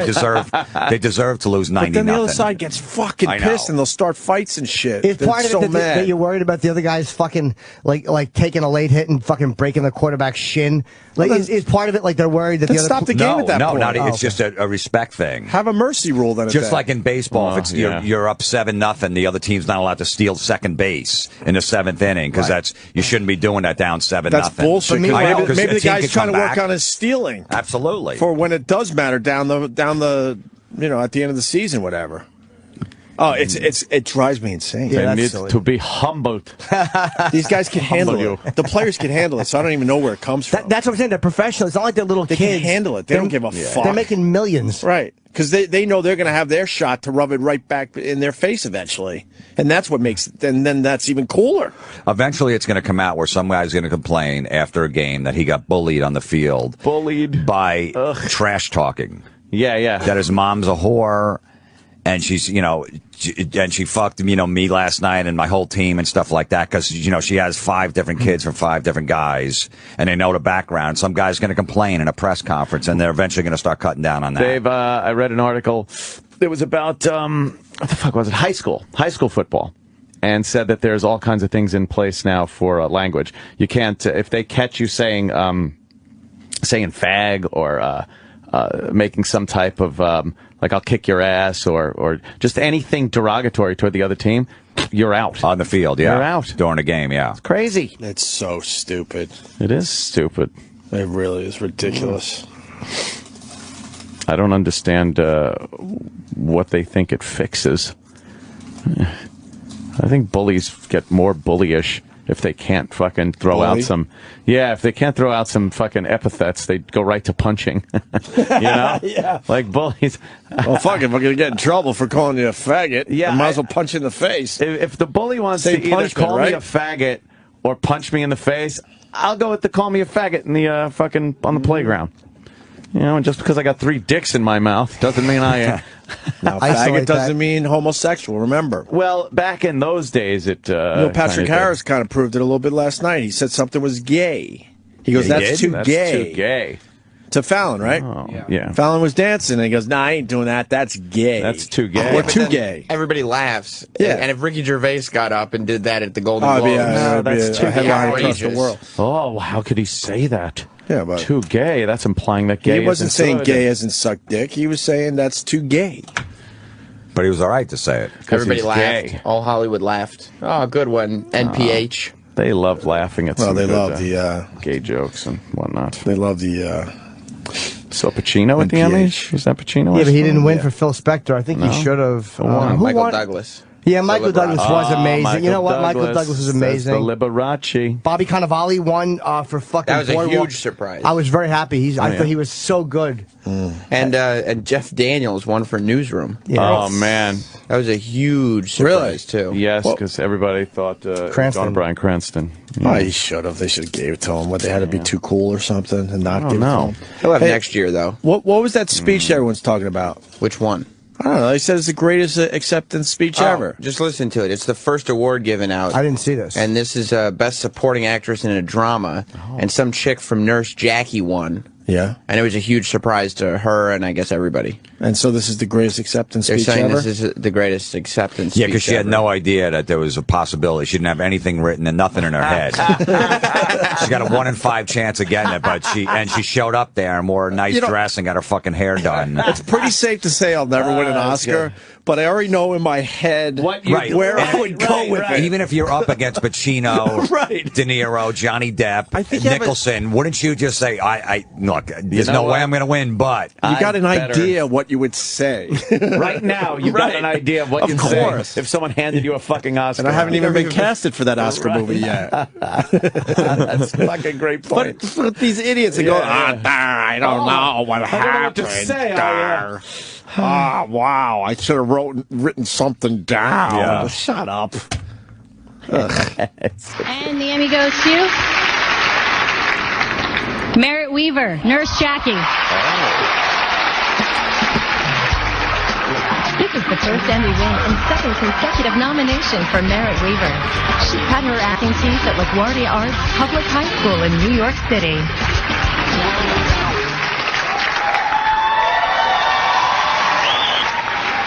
Thank you so thanks so much. Thank you so much. I gotta go. Bye.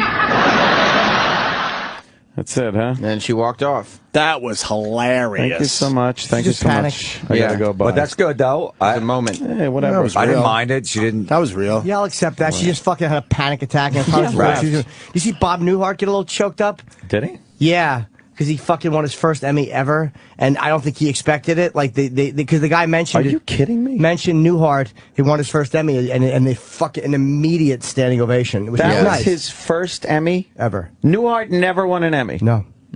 Come on, you're lying. No, I'm not. I was. They said on the thing. That means he's got cancer. That's crazy. Giving it to the old guy at the end of his career. That always sucks. Oh, Jesus. I just read, by the way, in this Carson book I'm reading, that Bob Newhart turned down The Tonight Show. That could have been his gig. Before Carson? Yep, Carson. Wow. But then he might have blown it. Yeah. That's the other side of that shit. Newhart goes in there and he has a real shitty year, and then there's no Tonight Show for anybody. It's not a guarantee he would have been Carson, right? No, that's true. That's very true. And Tony Bennett was on Johnny's first. We had Tony Bennett. I know, that's what I'm saying, with Groucho. And and history met that guy has. Groucho. I never met Johnny. I met Groucho. Passed away. Is he dead? Yeah. Is there any more Emmy clips we should play? So you know. Do you have the Newhart clip of the guy saying it or no? No. Okay. Are the girls talking about the Emmys today? Oh yeah, there's a lot of ball passing around about They're the throwing Emmys. the ball around in there? Yeah. Did you get the you got the clip where the seat filler guy walked up with the fucking what show was it? One of the shows won, and the guy that was one of the seat fillers actually walked up on stage. Why? Because he just was like, got up and walked up with the crowd, and then just stood up there with one of the It must have been a writing award or awards, something. and he just stood up there. I guess they didn't know who he was. And then they just kind of ushered him off stage. That's great. Wait, they ushered him off stage with the crowd? With the rest of them. Oh, they didn't and you make could see him... he was kind of confused. He looked one way, and then he looked the other way and walked off But how do we stage know with this? him. It was on the news. How fucking great is that? Oh, I know. But fucking most of the hilarious. writers are never recognizable. So what? The guy tweeted that I just did this. Yeah. Okay, He just I gotcha. like you could tell he was completely. I gotta out see of, this. He was completely out of place while he was up there too. Yeah. Me and Jameson worked on HBO Inside the NFL one season. We won an Emmy for like a best comedy segment. It was the whole show. But we went to the sports Emmys and they wouldn't let us on stage. They're like, "No, if you guys win, we're just going to put, like 20 guys instead of like 30." They didn't want us up there. We were wearing like Sabbath shirts. Everybody was in fucking, suits and tuxedos. Who wouldn't let you up there? People from HBO, like the higher ups, go. Like If anyone went, yeah, they go. Just these certain people go. Like Costas was there, and Marino and Collinsworth, the people, and then some producers and stuff. But we had to stay back in the crowd. But we got Emmys actually. But you guys are in the fucking you guys. Are No, they comedians. wou't. I know, but they didn't want us scumbags on the stage. Who cares? Why don't you wear a suit? For what? Good point. We were going to a concert right after that. The guy. Yeah, they identified the guy. His name was Kramer. Oh, fuck. Are you serious? Did you get me again? You got us both. Did you get me again? Oh, I didn't know. You really got me twice? Yes, Kramer went up and accepted a Tony. Cosmo Kramer. Oh. He was a seat filler and accepted a Tony Award for a play that Raquel Welch was in. And they wanted him to give it back, and he said no. And they said, okay, you could keep it, but you got to fire Raquel Welch because she's a real cunt and would like beat the shit out of these guys. And they were afraid to fire her, so he had to go in and fire her. I'm on high alert after you got me Friday with the Seinfeld thing because I believe that was the first one you got me with. Yeah. So when you went with the high school sports thing, that's when I thought. Oh, you thought it was. I'm like, all right, wait, What was this the high might be school sports thing? when he did the high school sports and the language. But that was true. That setup was so weird. I'm like, I think he's going Seinfeld. So you threw me off because then I let my Seinfeld guard down. Yes, you did. And you got me with the Emmy one. Fuck. A seat filler. That's great. It was great. Kramer, like, he stood up to let the people out, and then he just kind of got caught up in the crowd, and he's standing up there nodding, and they hand him an award. That's fucking hilarious. You got me so good. I know. Any other clips from the Emmys? Not unless you want to see Neil Patrick Harris's. He really decided to change things up this year. And in the middle of the award show, he did his musical performance. Was that with the choreographer? Is it too visual? No. Oh, okay. that was it gay? They did but they did one thing that was the people nominated for best. Who knew there was a best choreography Emmy? Wow. And all the people nominated, Glee, were either on So You Think You Can Dance or Dancing with the Stars. Oh. Every nominee came from one of those two shows. Oh, really? But they let those, they let the people nominated put together a dance number that was like interpretive dance of all the shows that were nominated. It stunk. Although I like when they put a teeny bit of Game of Thrones in there because that's the best theme song ever. You like that one? Oh, fuck, is it good? What about Elton John? Was that good? No, he he sang tribute to Liberace. Yeah, he sang a new song. What was it? Candle Up My Ass? Flamer in the Wind.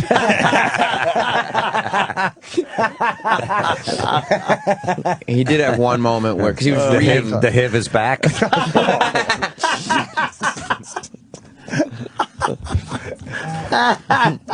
Don't blow a load on me. I'm only the piano player. I wish I knew more of his songs. I know, right? Go through the whole library here, and I'm not getting much. Fuck the Emmys, then. We're good. Yeah, I mean, you could throw it around with the girls later on. The ladies of the morning mashup. Piss. Yeah. Yeah, I haven't taken a leak all Where are we day. at with the Metallica No thing? word on anything. Nothing, I'm telling you, I know how this is going to go. Jimmy's still trying we to got get Danzig a coming picture in too, with today. But true. What? Tony Danza's coming in today, too. Well, I thought you said Danzig. I know. I was going to say I heard right. Danzig. E-Rock is brought to you by Mama Mancini's. Wasn't this last week? Yeah, but you didn't do it on Friday. We skipped Well, it. do we have like an E-Rock moment? We can't just do an E-Rock plug without an E-Rock moment. Well, I could play an E-Rock song. Why don't we all in tribute go to take a shit and come back late? Oh, wow. Or, E-Rock, do you have the moments in Gillette? No. Mama Mancini's, the Meatball Lovers Meatball. I heard that there's a new E-Rock song. There's a few. Is there a good one? I don't know. There's so many of them now. Like, there's a dozen songs we haven't heard. Wow, Jesus. You want to play one or no? I mean, we just have to do the mention. No? No E-Rock songs?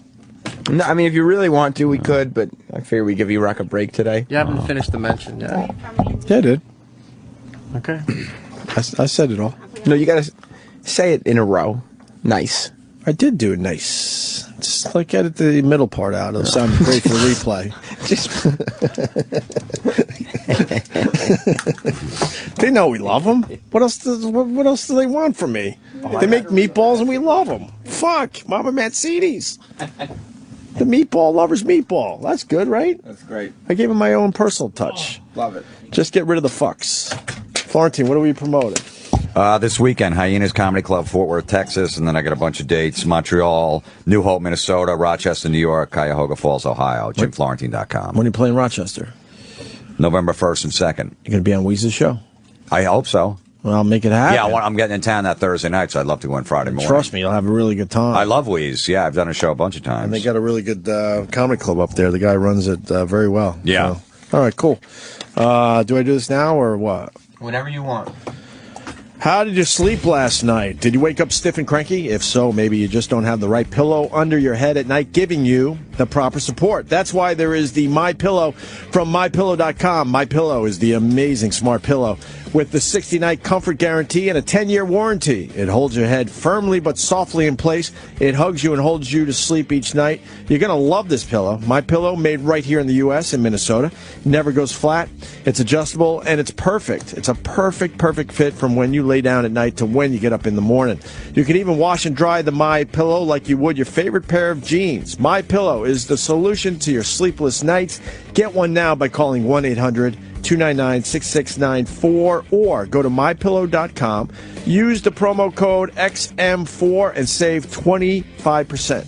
You'll also receive a free press and pack travel bag with your order. Call today at 1-800-299-6694 or go to mypillow.com and use promo code XM4.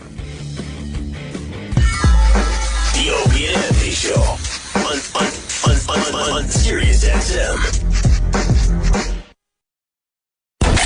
Sirius XM. This is the Opie and Anthony Show.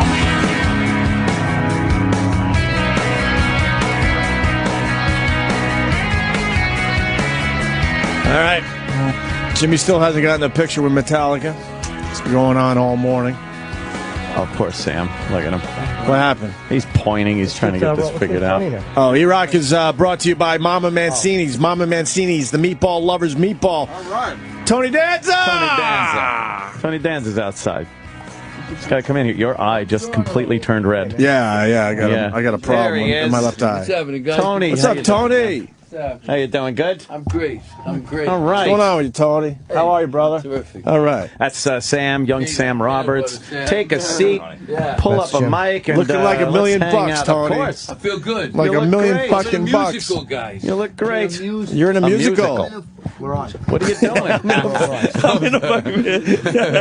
I'm doing a musical called Honeymoon in Vegas. Really? I remember the picture? Yeah. With Nick Cage and Sarah Jessica Parker and Jimmy Caan. I'm playing a Jimmy Caan part, and Jason Robert Brown wrote a score for this thing. It's great, and we're doing it at the Paper Mill Playhouse in New Jersey. Thursday night's the first preview, and then open October 6th. Broadway Bound is that's what you're going for, right? The hope. How much have you done stage acting? A lot of it over the years, or has it been more film? No, I played Max Bialystock on Broadway. I played the producers. I played the heavy-set Jewish guy. I mean, who says I got no range? Come on, give me a break. No, but I did Iceman Comet. I did A View from the Bridge. So I've had a little bit of experience. But this is the first time that I'm going to originate a part, be on a cast album. It was great. All right, cast album now. You're not coming into the other day. Where did I see you? You were great. Jimmy. Oh, thank you. You were funny. Thank you. Backstage in Metallica. You seen it? That was. How about Metallica was there last night? By the way, if I run out the door, great. I apologize. I'm obsessed with the Metallica photo, and they're being interviewed down. So if I run through that's what it's about. Yeah. He needs to get this picture done. You were being interviewed. I can't remember what the hell show it was. I caught you. Oh man, Leno? No, it wasn't Leno. A lot of Leno. What the hell was it? Could be on. You must know. You know. I don't know even. That happens to me too. Especially when I drink. Was it local? I don't know what I did recently. He doesn't know. Yeah, I was at the Yankee game yesterday and saw that whole thing with Mariano. It was great, man. Did you read the article in the Times yesterday about the send off as opposed to a lot of the other send offs of the Yankee greats, DiMaggio and Whitey Ford? He was supposed to get his full year's salary. They gave him 2 weeks severance pay. Yeah, I mean it. It's true. No, come on. Yeah, and Yogi, of course. You know that debacle, and who else did they on Reggie? And but this is one of the few where you get. DiMaggio evidently has this, he has this last year is not a great year, and he's very unhappy, and he walks away and says he can't hit anymore, and he walks away. But, this has been unbelievable. And he's the nicest guy, isn't he? I mean, it's amazing. So very humble. He's so respected in the league and also in life. He's just done great things down there in Panama. Humble. Humility. I was reading yesterday in the Times, like Frank Bruni's column. We get it, Tony. You read the Times. I do. I can't help it. I read the Wall Street Journal. I read the New York Post Times. Yeah. But he says he's talking about humility and how it's like it's not necessary in our society. It's one of the things that we don't see much of. So when you see a little bit of it, it's pretty cool. Yeah, it is cool. But what about Andy Pettitte? Poor Andy Pettitte. I know. Andy was out there. He's like, hey, his last game. This is my last game too. Yeah, they gave him a bow. They gave him a bow. Yeah, they gave him a little curtain call. He came out. He waved his hat, and it's like, all right, take it easy. Hey Andy, do you want to tip your hat while Mariano's? You want to tip your hat while Rivera's getting into the roles we got on? Just do a little hat tip. Andy. Well, they gave Rivera an hour and a half before. Gas in that car, would you, amazing. They gave him an hour and a half before the game. They could have gave Pettit 10 minutes. Yeah, 10 minutes. Give him 10. And he just announced it. Let's just talk about the Yankees for 1 second and where we are right now. It's in the shitter, as they say, in the proverbial shitter. What are they? Six games to go, 4 back. The party's over. Yeah. It's done. They just done. Right from the beginning. At least it's not a disappointing season, because right from the beginning, I think we all knew that there was going to be trouble this year. And it's hard to judge it, because of everything that happened. I mean, you can't even. I'll tell you one thing. You got to give A-Rod. I mean, A-Rod hasn't played bad since he's been back. That's hilarious. For a guy that hasn't played in a long time to come back and has a pick it grand up. slam Friday. How about Selig would have been nuts if he was in the playoffs? Yeah, right. He hates him so. Thank you. He's in bed with Hank Aaron, Bud Selig, the commissioner. So he doesn't want anybody. He didn't want Barry Bonds. He doesn't want A-Rod touching Hank Aaron's records. That's that. It's a personal issue. You really do? You think that's true? 100%. Absolutely. I mean, you're just making up the rules by going, you're suspended 211 games or whatever you wanted to give him. You're just making shit up now. You're making stuff up. There's no precedent for that. There's no, set thing. Sorry if he got caught and he goes, hey, give me those records before baseball gets them. Pull it out of anywhere. 209. 209, I thought 211 was 209. 209. We can handle that. So now, are you a song and dance man in this? Well, so I got 5 songs. I dance. I got. There's only one time in the show when there's only one guy on the stage and singing and dancing, and hey, you know who's in it? Man. Rob McClure's in it. The kid that the actor, I call him a kid because he is a kid, but the actor that got the Tony nomination for Chaplin. The kid's really something. Oh wow, he's really something. He plays Jack. Bryn O'Malley from Annie and Avenue Q plays Betsy. And I mean, the show is just loaded with people, and my barometer is that the ensemble, those people that are in shows and they can do 8 parts and they do everything, and it's amazing. You feel like you're hanging on by your fingernails because the choreographer goes, here's the step, boom, they do it. The music director says, here's the harmony, boom, they do it, and you're like, wait a minute, hold on a second. And so these people that are like grizzled veterans, young grizzled veterans, are very excited about the material. Yeah, a lot of great songs. This guy wrote a great score. Wow, And, that's yeah. And I'm in. It's like Sinatra land. It's really funny. It's really. Well, it's you've Jimmy always- Kahn's part as Sinatra. It's with so people really were surprised when you come out and start singing and stuff, because we know you're from Taxi originally, and then of course Who's the Boss and stuff, and not much singing and dancing going on there. And I'll be honest with you, Taxi really, the end of Taxi, I took a tap dance lesson. That's what happened. I got hooked on that. And that sort of said to me, hey, maybe I can do the rest of it. Because if I start to stink, I can always tap, you know what I mean?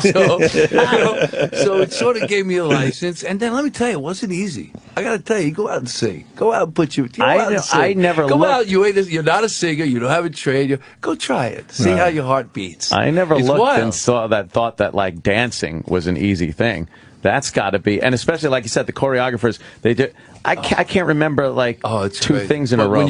When you do it and it works, and I'm telling you something. Let me tell you.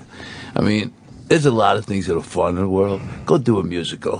First of all, it's the greatest team effort of all time. It's like a straight play is a team effort, but a musical, there's so much going on. Even the backstage choreography is crazy. The quick changes, the places you got to run to here, you got to be over there, you got to make an entrance. When I did the producers, forget it, that was the most fun. And everybody has to pull together. It's one of the great, and you sing and dance. How'd that for a job? Tony, What did you do yesterday? I sang and danced. You should do the Spider-Man play, because I remember seeing you in your Spider-Man costume back during your TV show. Don't remind me. You know what Bobby Darin said at the Copa when somebody yelled out, "Splish splash!" He went, "You're going back further than I care to remember." By the way, you're in one of the most underrated comedy films ever. Fucking Hollywood Nights. Oh my with God, Michelle right. Pfeiffer, Right. Robert Yeah, yeah, Wu. yeah. That was a funny movie. Yeah. And it never got the credit it deserved as one of the fucking a really great comedy. I had a meeting with. They were going to do a movie about John Gotti Jr.'s life. So I had a meeting with John Gotti Jr., and so it's, hey, it's kind of wacky. and his bodyguard blocked out the sun. It was amazing. But anyway, he loves that movie. He loves Hollywood Nights, yeah. That was a very funny that's movie. funny. My dick Yeah. is in the punch. Yeah. Made me laugh. Robert Wu was great. And that was a really funny movie. Full already. Oh, yeah. When he's the one-armed violinist and he drops the thing and his finger comes through like he caught it with his cock. It fucking made me howl, that movie. Yeah. Floyd Mutrux. Floyd Mutrux was the director. Wow. Who else is in that? Tennant. Going back. Bill Tennant. Who else is in Besides you, Michelle Pfeiffer, and Robert Wu. Bobby Wall. Do you remember Joyce Heiser? And she was in a few movies, and they were the Iron Box twins, the two girls. Oh. Eli Wallach's daughter. Oh, man. Was one, and yeah, I mean it was. Wait, was that the one when Turk? Oh no, when Turk came on himself, that was a different one. When he came in his pants. Did you come, Turk? Yes, I'm glad I came. You know who that is? Robert Wu. No, but the girl. Who's the girl? Oh wait. The Turk, nanny. did you come? The nanny. That's it was right. whatever her name is. Fran Drescher. Fran. I love I'm giving you guys clues. Yeah, here. I know. Right? It's fun. Any TV in the future? You're just pretty much live performances and movies and movies, of course. We had so much fun with when you were on had your Tony Danza show. It was great. I had fun with it too, and I got abused, and it was it was just so much fun. We would watch. It would actually come on, I guess, right before, during our show, I think. Right before we were ready to leave or something. It would come on. We hung around and watched and we made sure we tuned in and did kind of a commentary on the monologue. My favorite thing with your segues. You know what Joel McHale on Talk Soup called them danzitions. Yes, right. Well, that's flattering. That's murder and mayhem too. Hey, you know what I did? That was because I remember a few of those, and it was like it was an earthquake in California. Thoughts and prayers. We got to. You see this juggler? We had, and we were like, "Holy mother of God!" Did that stop short? I know. But oh my God, not a lot of forethought. It's just going. You know what? It was great.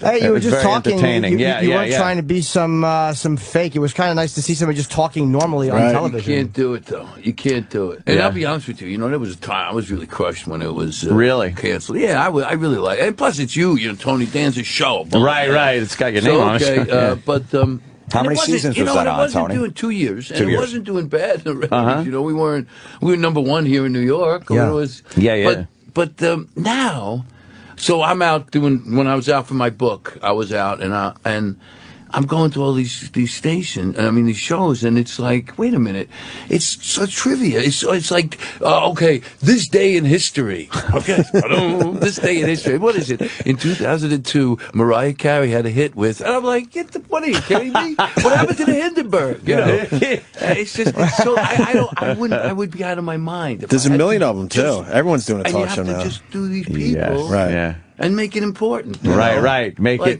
entertaining, what do you think important, is serious, fun. Snooky? You know, it's not gonna, Yeah. And I not that they're, it's just that that's It's not your thing do. right now. You know? Taxi, dude. Taxi's one of the greatest shows ever. You know, I tell you something. It's one of the great, and you could still watch it. Let me tell you what happened. Hell yeah. Watchability. So my son has a son, my grandson, right? His name's Nick. He's got 2, but his name's Nick. He's just about to turn 8 when I was out there.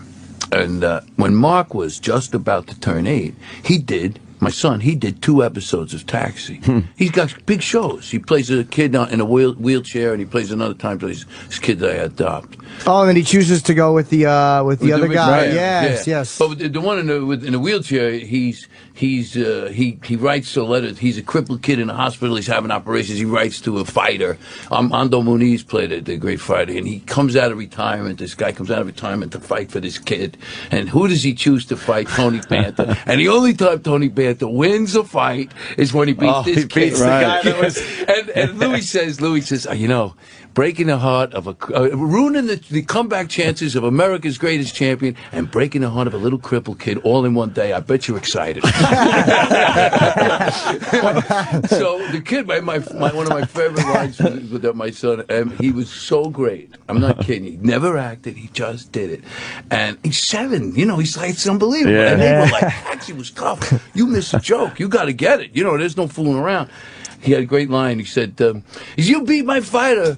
You know how hard it is to get a fighter to come to the hospital? We keep getting singers. Yeah. So I showed my grandson, his father. I brought the discs, and I brought all of them, and I showed him the episodes. That's cool. And he gets... First of all, watching your grandson watch your son, it was a lot. That is heavy. really too much. strange. Yeah. But anyway, so anyway, is it happening? He gets hooked. Get video. And the same thing that happened to my son happened to him. He gets hooked on Danny. Oh, wow. He's walking around going, I don't want to interrupt you. I like what you're saying. You know, with Danny. Oh, it's amazing. What's your thoughts on Andy Kaufman? Did you like him? Not at first. We've heard over the years. I thought he was a pain in the ass. Yeah, you know, we've we heard were all a team, and he was meditating in his car. He didn't rehearse. You know, and he was never there all week. We had a guy who did him. Are you We rehearsed kidding with me? the guy who did him. Yeah. How did he get away with that? He was Andy Kaufman. He came Tuesday. He came Tuesday for the run through and Friday for the show. And you know what? Wow, that would piss. Never made a mistake. And in the gag reels, he'd have a gag reel at the end of the year. He wouldn't be in the gag reel because he never made a mistake. How would he do? How would he know what to say? No, he knew he was. And then I really got to like him. I mean, we had a lot of fun. And then once you knew what he was up to, he just wanted you to wonder, you know, what was going. What. You know, was that on the level? You know, and he's so ahead of his time if you think about it. Wrestling and he just he really is like the forerunner of what a lot of people are doing now. You know, it's really at the time when he took us all for milk and cookies after one of his shows. Yeah. You know, or the wrestling is unbelievable. He used to do, you know, Andy didn't look like much of an athlete. But he wasn't. He was a little bit. And what he would do when he did that wrestling is he'd pick the biggest girl, and he'd aggravate her to the point where she wanted to kill him.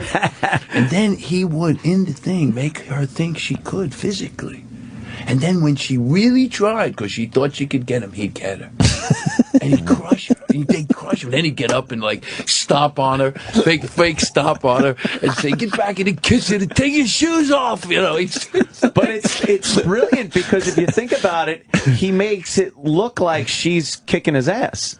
before he turns on her. He makes her think right. she can win. Actually, and that means you go all out. Oh, and when you my go all God. out and then get beat, you're humiliated. Oh, man. That's brutal. It was brutal. He was brutal. And the movie doesn't do I didn't like justice the movie. to that. It doesn't do it, and it doesn't do justice. There's a lot of no humor, but they don't do justice to that day on the set when he decides, when they fire him. And he comes with these two hookers, and he brings them in, and he says, I rewrote the script, and in my version, these girls are going to sit on my lap during the whole show. and he brought these little, remember those little stuffed animal dogs with the wire, and you push one button, it barks, another button, and it rolls over? Yeah. Well, he brought everybody those. So these things are running around, these things are barking on the set. This is the surreal situation. He's in orange brocade. By the way, he's in orange brocade, and what happened is that he had made a deal with Ed Weinberger. Ed was one of the producers. He said, "You can fire me," because Ed told him, "Look, it's not working." He was trying to play a guy. He was like he's playing Louis' brother, but he was being Tony Clifton playing Louis' brother. Right. And it was horrible. And they went out and hired Richie Ferrangi, $150. That's how he said 150. I bet 150. But anyway, so he made a deal, but you got to fire me in front of people. You got to fire me in front of everybody. So that when the run-through was time for the run-through, people started showing up. The bleachers started filling up. I said, what the hell's going on? And he comes in and he does this day with the girls and the dogs and everything else. And Ed goes over and says, Andy, look, Tony, because you couldn't call him Andy. Andy was late. This guy was early. Andy didn't like to rehearse. This guy wanted to rehearse first thing in the morning. He had his own contract. Twisted. That's funny unless you're part of this whole thing. So you got to deal with it. So here's how it goes. I know. Hey, wait a minute. We were sworn. We had to say. We couldn't say it. Wow. We couldn't go, I cut the baloney. We had to say, yeah, okay, Tony, or whatever. We had to deal with him as Tony Clifton. And all of us, Judd, everybody. But everybody was like up to here this day. Fed up, yeah. So when he gets fired, he starts screaming, you can't fire me. I got the biggest contract. I got the biggest contract. And he's screaming. And Judd was sitting, I'll never forget, Judd was sitting on the running board of one of the cabs. He was sitting there. And he was just sitting there watching, And finally, you could just see it. He blew up. No, I got the biggest contract. And they get in a wrestling match. They're on the ground. Ed goes over, and it's like, those cartoons where there's a fight, and it's like dust, and you reach in, and you get pulled in. Boom, he said, security comes, they drag him off. It was unbelievable. Oh, it was just the craziest thing. What a maniac. I know, he was a maniac. I don't know how you work with that. That's, you know what, though? It's amazing. When you worked with him, I got some of my best scenes with him. Yeah. Shut up. Where we say shut up. You shut up. Oh, God. Oh, that's fantastic. I think about the show a lot, and it's a great show for an 8-year-old to watch. Right. Because invariably what happens is people get in trouble, and everybody comes to your aid. It's about loyalty and about friendship. It's such a different, just a different mentality. And Who's the Boss is on, everywhere still. Yeah, it's still around. It's amazing. When I was teaching in Philadelphia, the kids, they don't know who I was. One kid says, I think my mother's a fan. It was like that. Or one kid says, isn't he in Cheers? So like this. So the year was going on, and it came on during the year. It came back on and rerun. And kids started watching it, they'd come in and say, hey, Mr. Danza, that's pretty funny. You didn't walk like you do now. How was that, teaching after acting? Yeah? It's the greatest. It changed my life. Really? Because I think if anybody who spends a year in an inner city school in America, a public school, will have their opinions changed about education, about kids, about teachers, about everything. I mean, it's one of the things that I talk about now, because I'm an education advocate. I see that. Yes. Look, New York Times best. We see that. Yes. Oh boy. Anyway, I wish my parents were around. Anyway, one of the things you see is there's a move to privatize, and I keep thinking how do you privatize schools? First of all, privatize education. We got to profit on education. But anyway, how do you privatize schools and not have a two-tier system? Because there are motivated kids with motivated parents and guardians who will go to the good school. The other kids are going to get left behind, and that's where the budget cuts will be.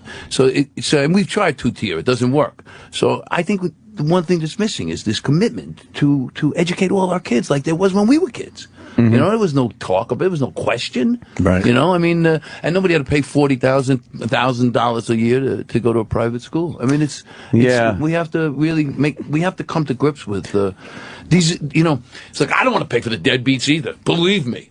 But I don't think you can literally throw the babies out with the bathwater, you know, because it's not the kids' fault. Yeah, it's not. The thing with the teachers, though, apparently it's very hard to fire an incompetent teacher.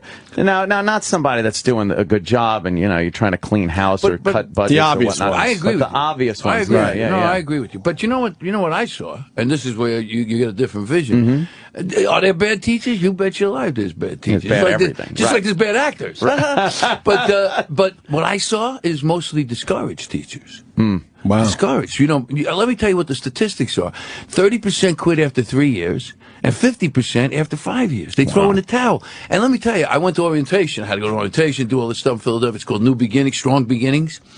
800 first-year teachers, right? And mostly kids. I mean, there was some experienced people coming from other districts and stuff, but mostly out of college, dressed like teachers, ready to take on the world. Right. And I'm telling you, you could have taken on the world with these kids. They were ready to really change the world and contribute. 5 years later, 50% of them give, you know, say, I got to take it on the arches. Sounds like a staff. Yeah, so okay, you're right. There are problems, and the unions, I think, have come a long way in addressing it. You know, in New York, tenure used to be 94%. It's down in the 50s now. Wow, really? Yeah, so there's been, and nobody knows, but there's been a lot of, in this administration, you can make an argument both ways, but at least they've caused a real conversation about it. And a lot of these schools, you know, with teacher evaluation, I think good teachers want to be evaluated. Well, I would love to be evaluated. If you're doing a good job, why not? Show how well you are doing. Yeah, and then it should be merit page. I mean, because when you do better everywhere else, you do better. And why shouldn't, you know? Right. So, Absolutely. I mean, there's certainly things that we should do, but it has to start with a commitment to educate all our kids, because let me tell you, this is so clear to me. It's a pay me now or pay me a lot more later situation. Because stressed out and unprepared 5-year-olds become, you know, unproductive adults who are unhappy, and you got to pay for them. I don't understand where they going. They're going to be here. So you ever see it changing? You know, seems like it's a tough spot. I think when you look at what's going on. I heard somebody say today that what's going on in America, as far as the government and Congress and the president, is a foreign policy issue. He says, because in the world it looks like you don't got to worry about them. They can't build a road. Forget about doing anything else. Right. So I'm not sure. I mean, listen. I listen to the stuff. I'm like you said, I read the Times, but I do read the other paper too, because I was in it last week. But which was weird. But I just, you know, it just seems pretty simple to me that you know we're all. This is what I go. This is my big thing. I tell now. I go to people. Do you know the motto of America? The motto of America. People go. Especially young people, they never heard about it. I say, well, it's you know, it's on the flag. You know, people say, in God we trust. No, that's not it. Don't tread on me. No, that's not it. It's e pluribus unum. It's on the money. It's on our seal. It's on the flag. It means out of many, one. That we're all in this together. You know, in the war years, everybody was, you know, and because of that, everybody's together. Now, the new motto is, hey, I got mine. How come you ain't got yours? You know? And so, you know, it's like my father used to say. My father, big, you know, World War II, Bronze Star. We lost a brother. This country meant so much to him and gave him so much. And he used to say, hey, e pluribus unum. I mean, we're all in this together, pal. I go, no, that's not what it means. But, you know, he said, you know, but that's paraphrasing. Right. And we forgot that. We just forgot that. Yeah, there's such divide now. And as far as getting Congress to work with each other, and but I think it's amazing how divided it is. But I think, it's a simple thing. You got to buy in. It's the thing is, if everybody doesn't buy in, nobody sort of buys in. So you got to just buy in a little bit. And let's take this thing with the Affordable Care Act. The Obamacare. Don't get me wrong. Every time you institute any kind of huge legislation like this, it always has to be adjusted. It has to be. There's resistance. But if you work together, you get there. Why instead of all this, we got to defund it. The guy's not going to sign a defund the thing. Why don't they try to make it better? I think a lot of people would go for that. I don't understand what this. Well, no one wants to work together to make something that the other side came up with better, because it will just turn into a next campaign's commercial. When I had my show, I had McCain on, and this is when McCain was before he went, nuts and back. I can't get over the guy, saying, let's bomb the hell out of Syria. And then they catch him playing video poker during the hearing. And then he doesn't even get it. He makes a joke about it. I lost thousands of dollars.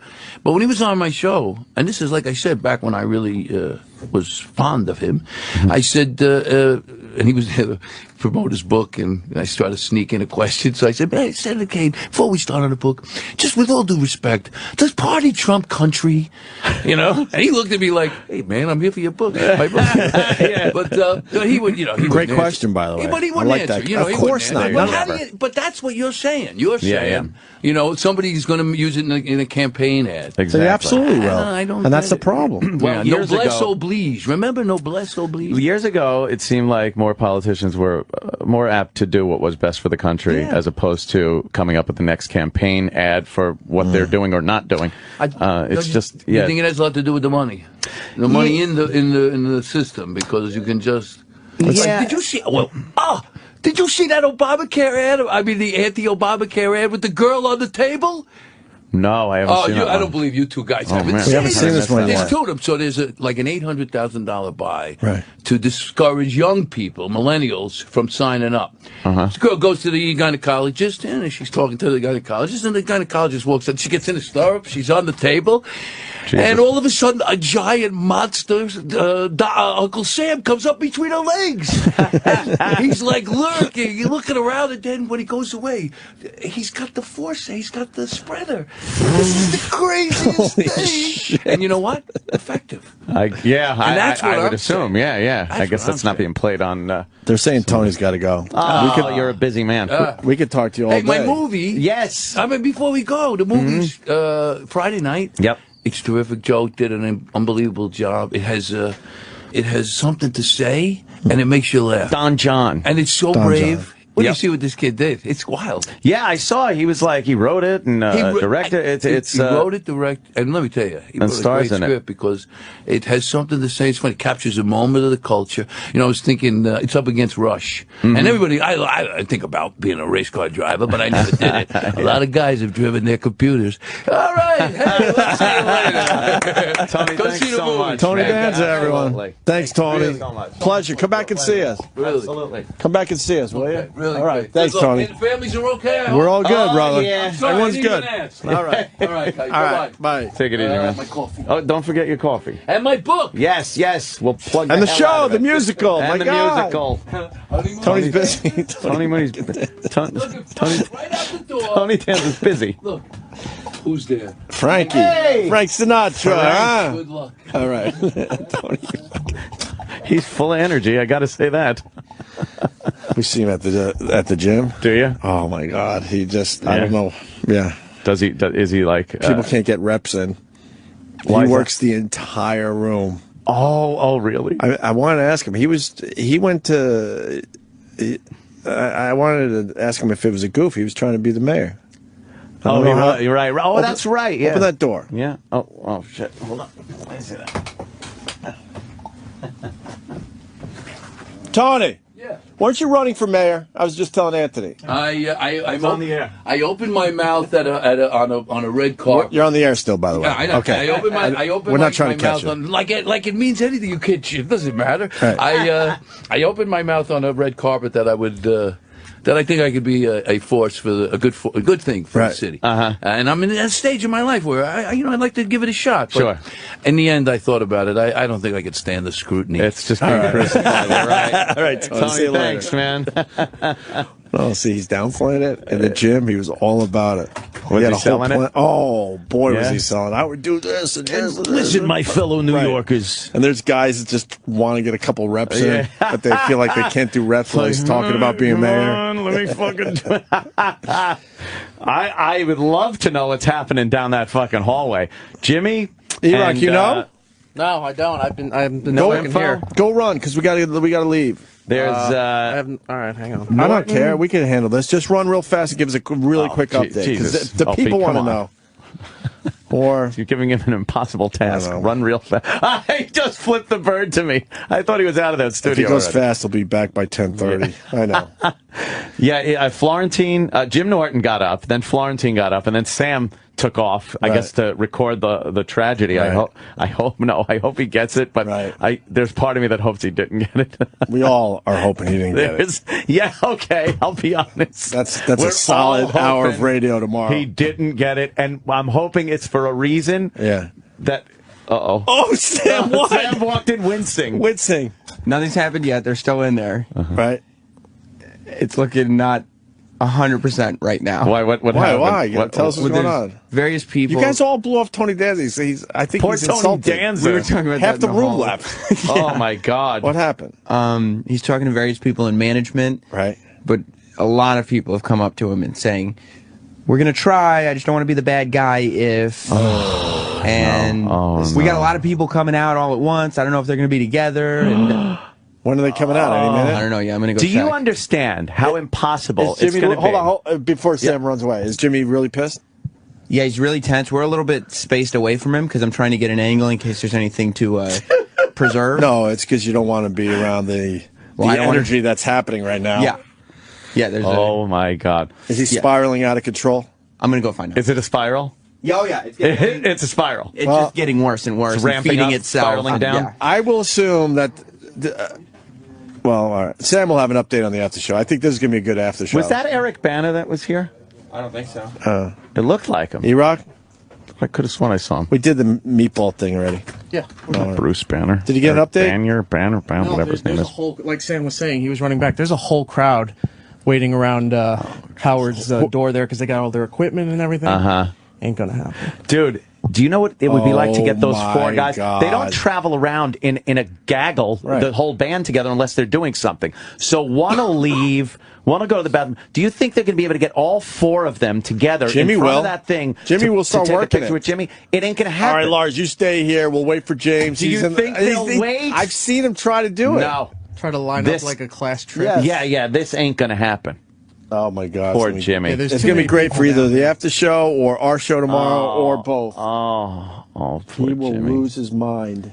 Poor Jimmy. He has it in his little heart that he's Didn't getting get his this book done. signed. Oh, Tony Danza, I got to leave. You didn't ask him about the bulbs in the Spider-Man costume? No, I brought it up. We were going there. I brought it up. He just didn't want to. He's like, We were going there. I know exactly what Ann was doing. He was he was feeling the feeling it water. out. He put his toe in with the a water. little joke. I Yeah. felt it out with a joke, and he was like, and then he went on. He moved on fast. Yeah. He did. I was ready to say that you were sporting some good heat. You think he's aware? Some good heat. Yeah. I was ready, but then he moved on really He fast did, because he put his toe in, and I'm like, all right, I'll dive in. Fuck it. Do you think he's aware? That Of course he is. That picture made it everywhere. pictures Oh, about everywhere. us? about us And how brutal we and the were? lines. Oh, I don't think so. I told him about how we would goof on a show a little bit, but I didn't talk about. I the thought that lines. was brave. I figured, what the That fuck? was kind of brave. You know, that we goofed on him. He seems like he's got a sense of humor. A little bit. I liked him. I hope he comes back. I know. I like Tony Danza. He looks great too. Mm-hmm. He was all gussied up. Got a full head of hair on him. Mm-hmm. Doesn't look too old. Yeah. What were you saying about Jimmy before you interrupted, and then I interrupted him? I said I think Jimmy's going to be very disappointed. No, he's just not going to get all of them together. It can't happen. It can't. If they were all in one place, maybe. If they were all milling about in the lobby area, he might be able to. But if they're coming out one at a time to leave, do you think Jimmy's going to go, could you wait here while the rest of the guys from he'd be like, no, I'm going, who are you? You left Metallica a little early. As soon as the show was over, Jimmy absolutely enjoyed himself. We all enjoyed ourselves, obviously. As soon as we left the venue, he started talking about Monday and the group picture. Yeah. Like, he didn't even let the I don't know, the feelings that he got from the concert. Like, they instantly turned He negative. instantly turned that amazing experience off, and he was already on to, okay, so Monday, all right, I got, and was going through his whole fucking plan with us. All weekend long, he must have been thinking about Monday. I was out with the kids yesterday, and I happened to bump into him. That's when we were doing the dumb air guitar and shit. His opening line was, on Monday I'm thinking, and I'm like, okay, all right. He is going to be so disappointed. It's going to be interesting. Tragic. Tomorrow. Little tease for tomorrow's show. It's tragic. We'll have a whole list of people to blame. And yes, a whole list of new assholes in this place. See, I sort of explained on the show. I guess we're doing our own after show now. But with Jimmy, I know how serious this picture taking thing is. Oh, yeah. Like, it's no joke. Crazy whatsoever. Great. It's his thing. Big time. And he gets real. We all know because we've all lived it. But I know it's great to needle him for the show, but I'm also scared because if you poke a little too hard, he's gonna turn on you. He is. He'll bite. But so it's this fine little balancing act because when you needle him a little bit just to get him going, it's too much fun for the show.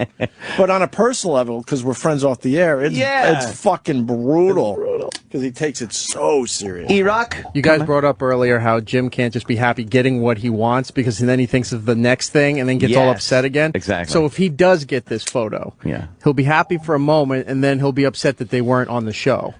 So then he'll be upset again. So he'll just go back into that place. He'll only be happy, though, if the photo is good, because that's a whole thing, too. It's not even good enough that you got a photo with this person or group. Now the photo has to be good. Then he's got to mail it out to get signed. Thank you. And then it's not over yet, because then his new mission is to get the whole band to sign the photo he took with the band. Oh, he blew a head gasket before because the photography place that he gets his pictures from forgot his Danza picture, I guess. His Tony Danza picture because he wanted and to get now we're in signed. trouble because we didn't get any of his shit signed because we forgot. Oh, shit. We're on the shit list. We're on the shit list. I'm not even kidding. Oh, no, his book. That's why the Tony Danza book's there. That's why Tony's like, oh, my book. That's Jimmy's Tony Danza book. And he's assuming we did the right thing and had him sign it. So we're on his shit list now. Dude, do you want to just sign it for him? I was going to say we should just sign it. Yeah. Give me the Sharpie. All right, hold on. Because we're on his shit list, for sure. No, he likes it on the cover. On the cover? No. Don't put it on the cover because he does like it on the cover. Yes. All right, here. It'll be to Jim. Thoughts and prayers.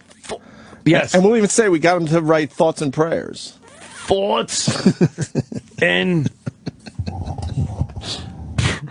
prayers. There you go. And now, oh my God. Now you got to just fuck around. Tony.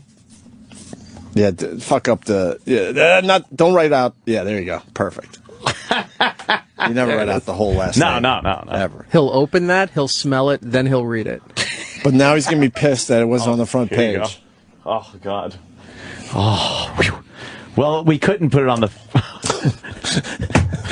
It's like... Even when we're fucking with him, we can't do the right thing. Oh, my God. Shit. We got to... Oh. Someone's got to back us up. Tony Danza left in the middle. We were still on. Yeah. We didn't even get pictures with him. No. I'll just get one at the gym. All right, y'alls. That was fun. That was fun. Flew by today. That was a good, fun little show. Jim Florentine, of course. Does he have a plug or anything? What does he got? Jim Florentine's podcast, Comedy Metal Midgets. It's on riotcast.com. Right. Of course, Mr. Jim Florentine, Mr. Jim Florentine. That's his Twitter. I guess that's about it. Oh, he's all over the place. Right. I guess you could get his... Hey, man, they blew us off. I know. Fuck them. Get his dates at jimflorentine.com/tour, and it's got all of his dates. It's, Fort Worth, Texas, Cabo San Lucas, Montreal, Canada, and a bunch of other places. He's very funny. We love Jim Florentine. Absolutely. Want to do that last read? Oh, shit. How many times do you have a place to be? You're out on business. All you can think about is the game of the show that you're missing. That's not a problem with the Hopper from Dish. Only the Hopper from Dish lets you watch your favorite shows and games on your tablet and smartphone, no matter where you are.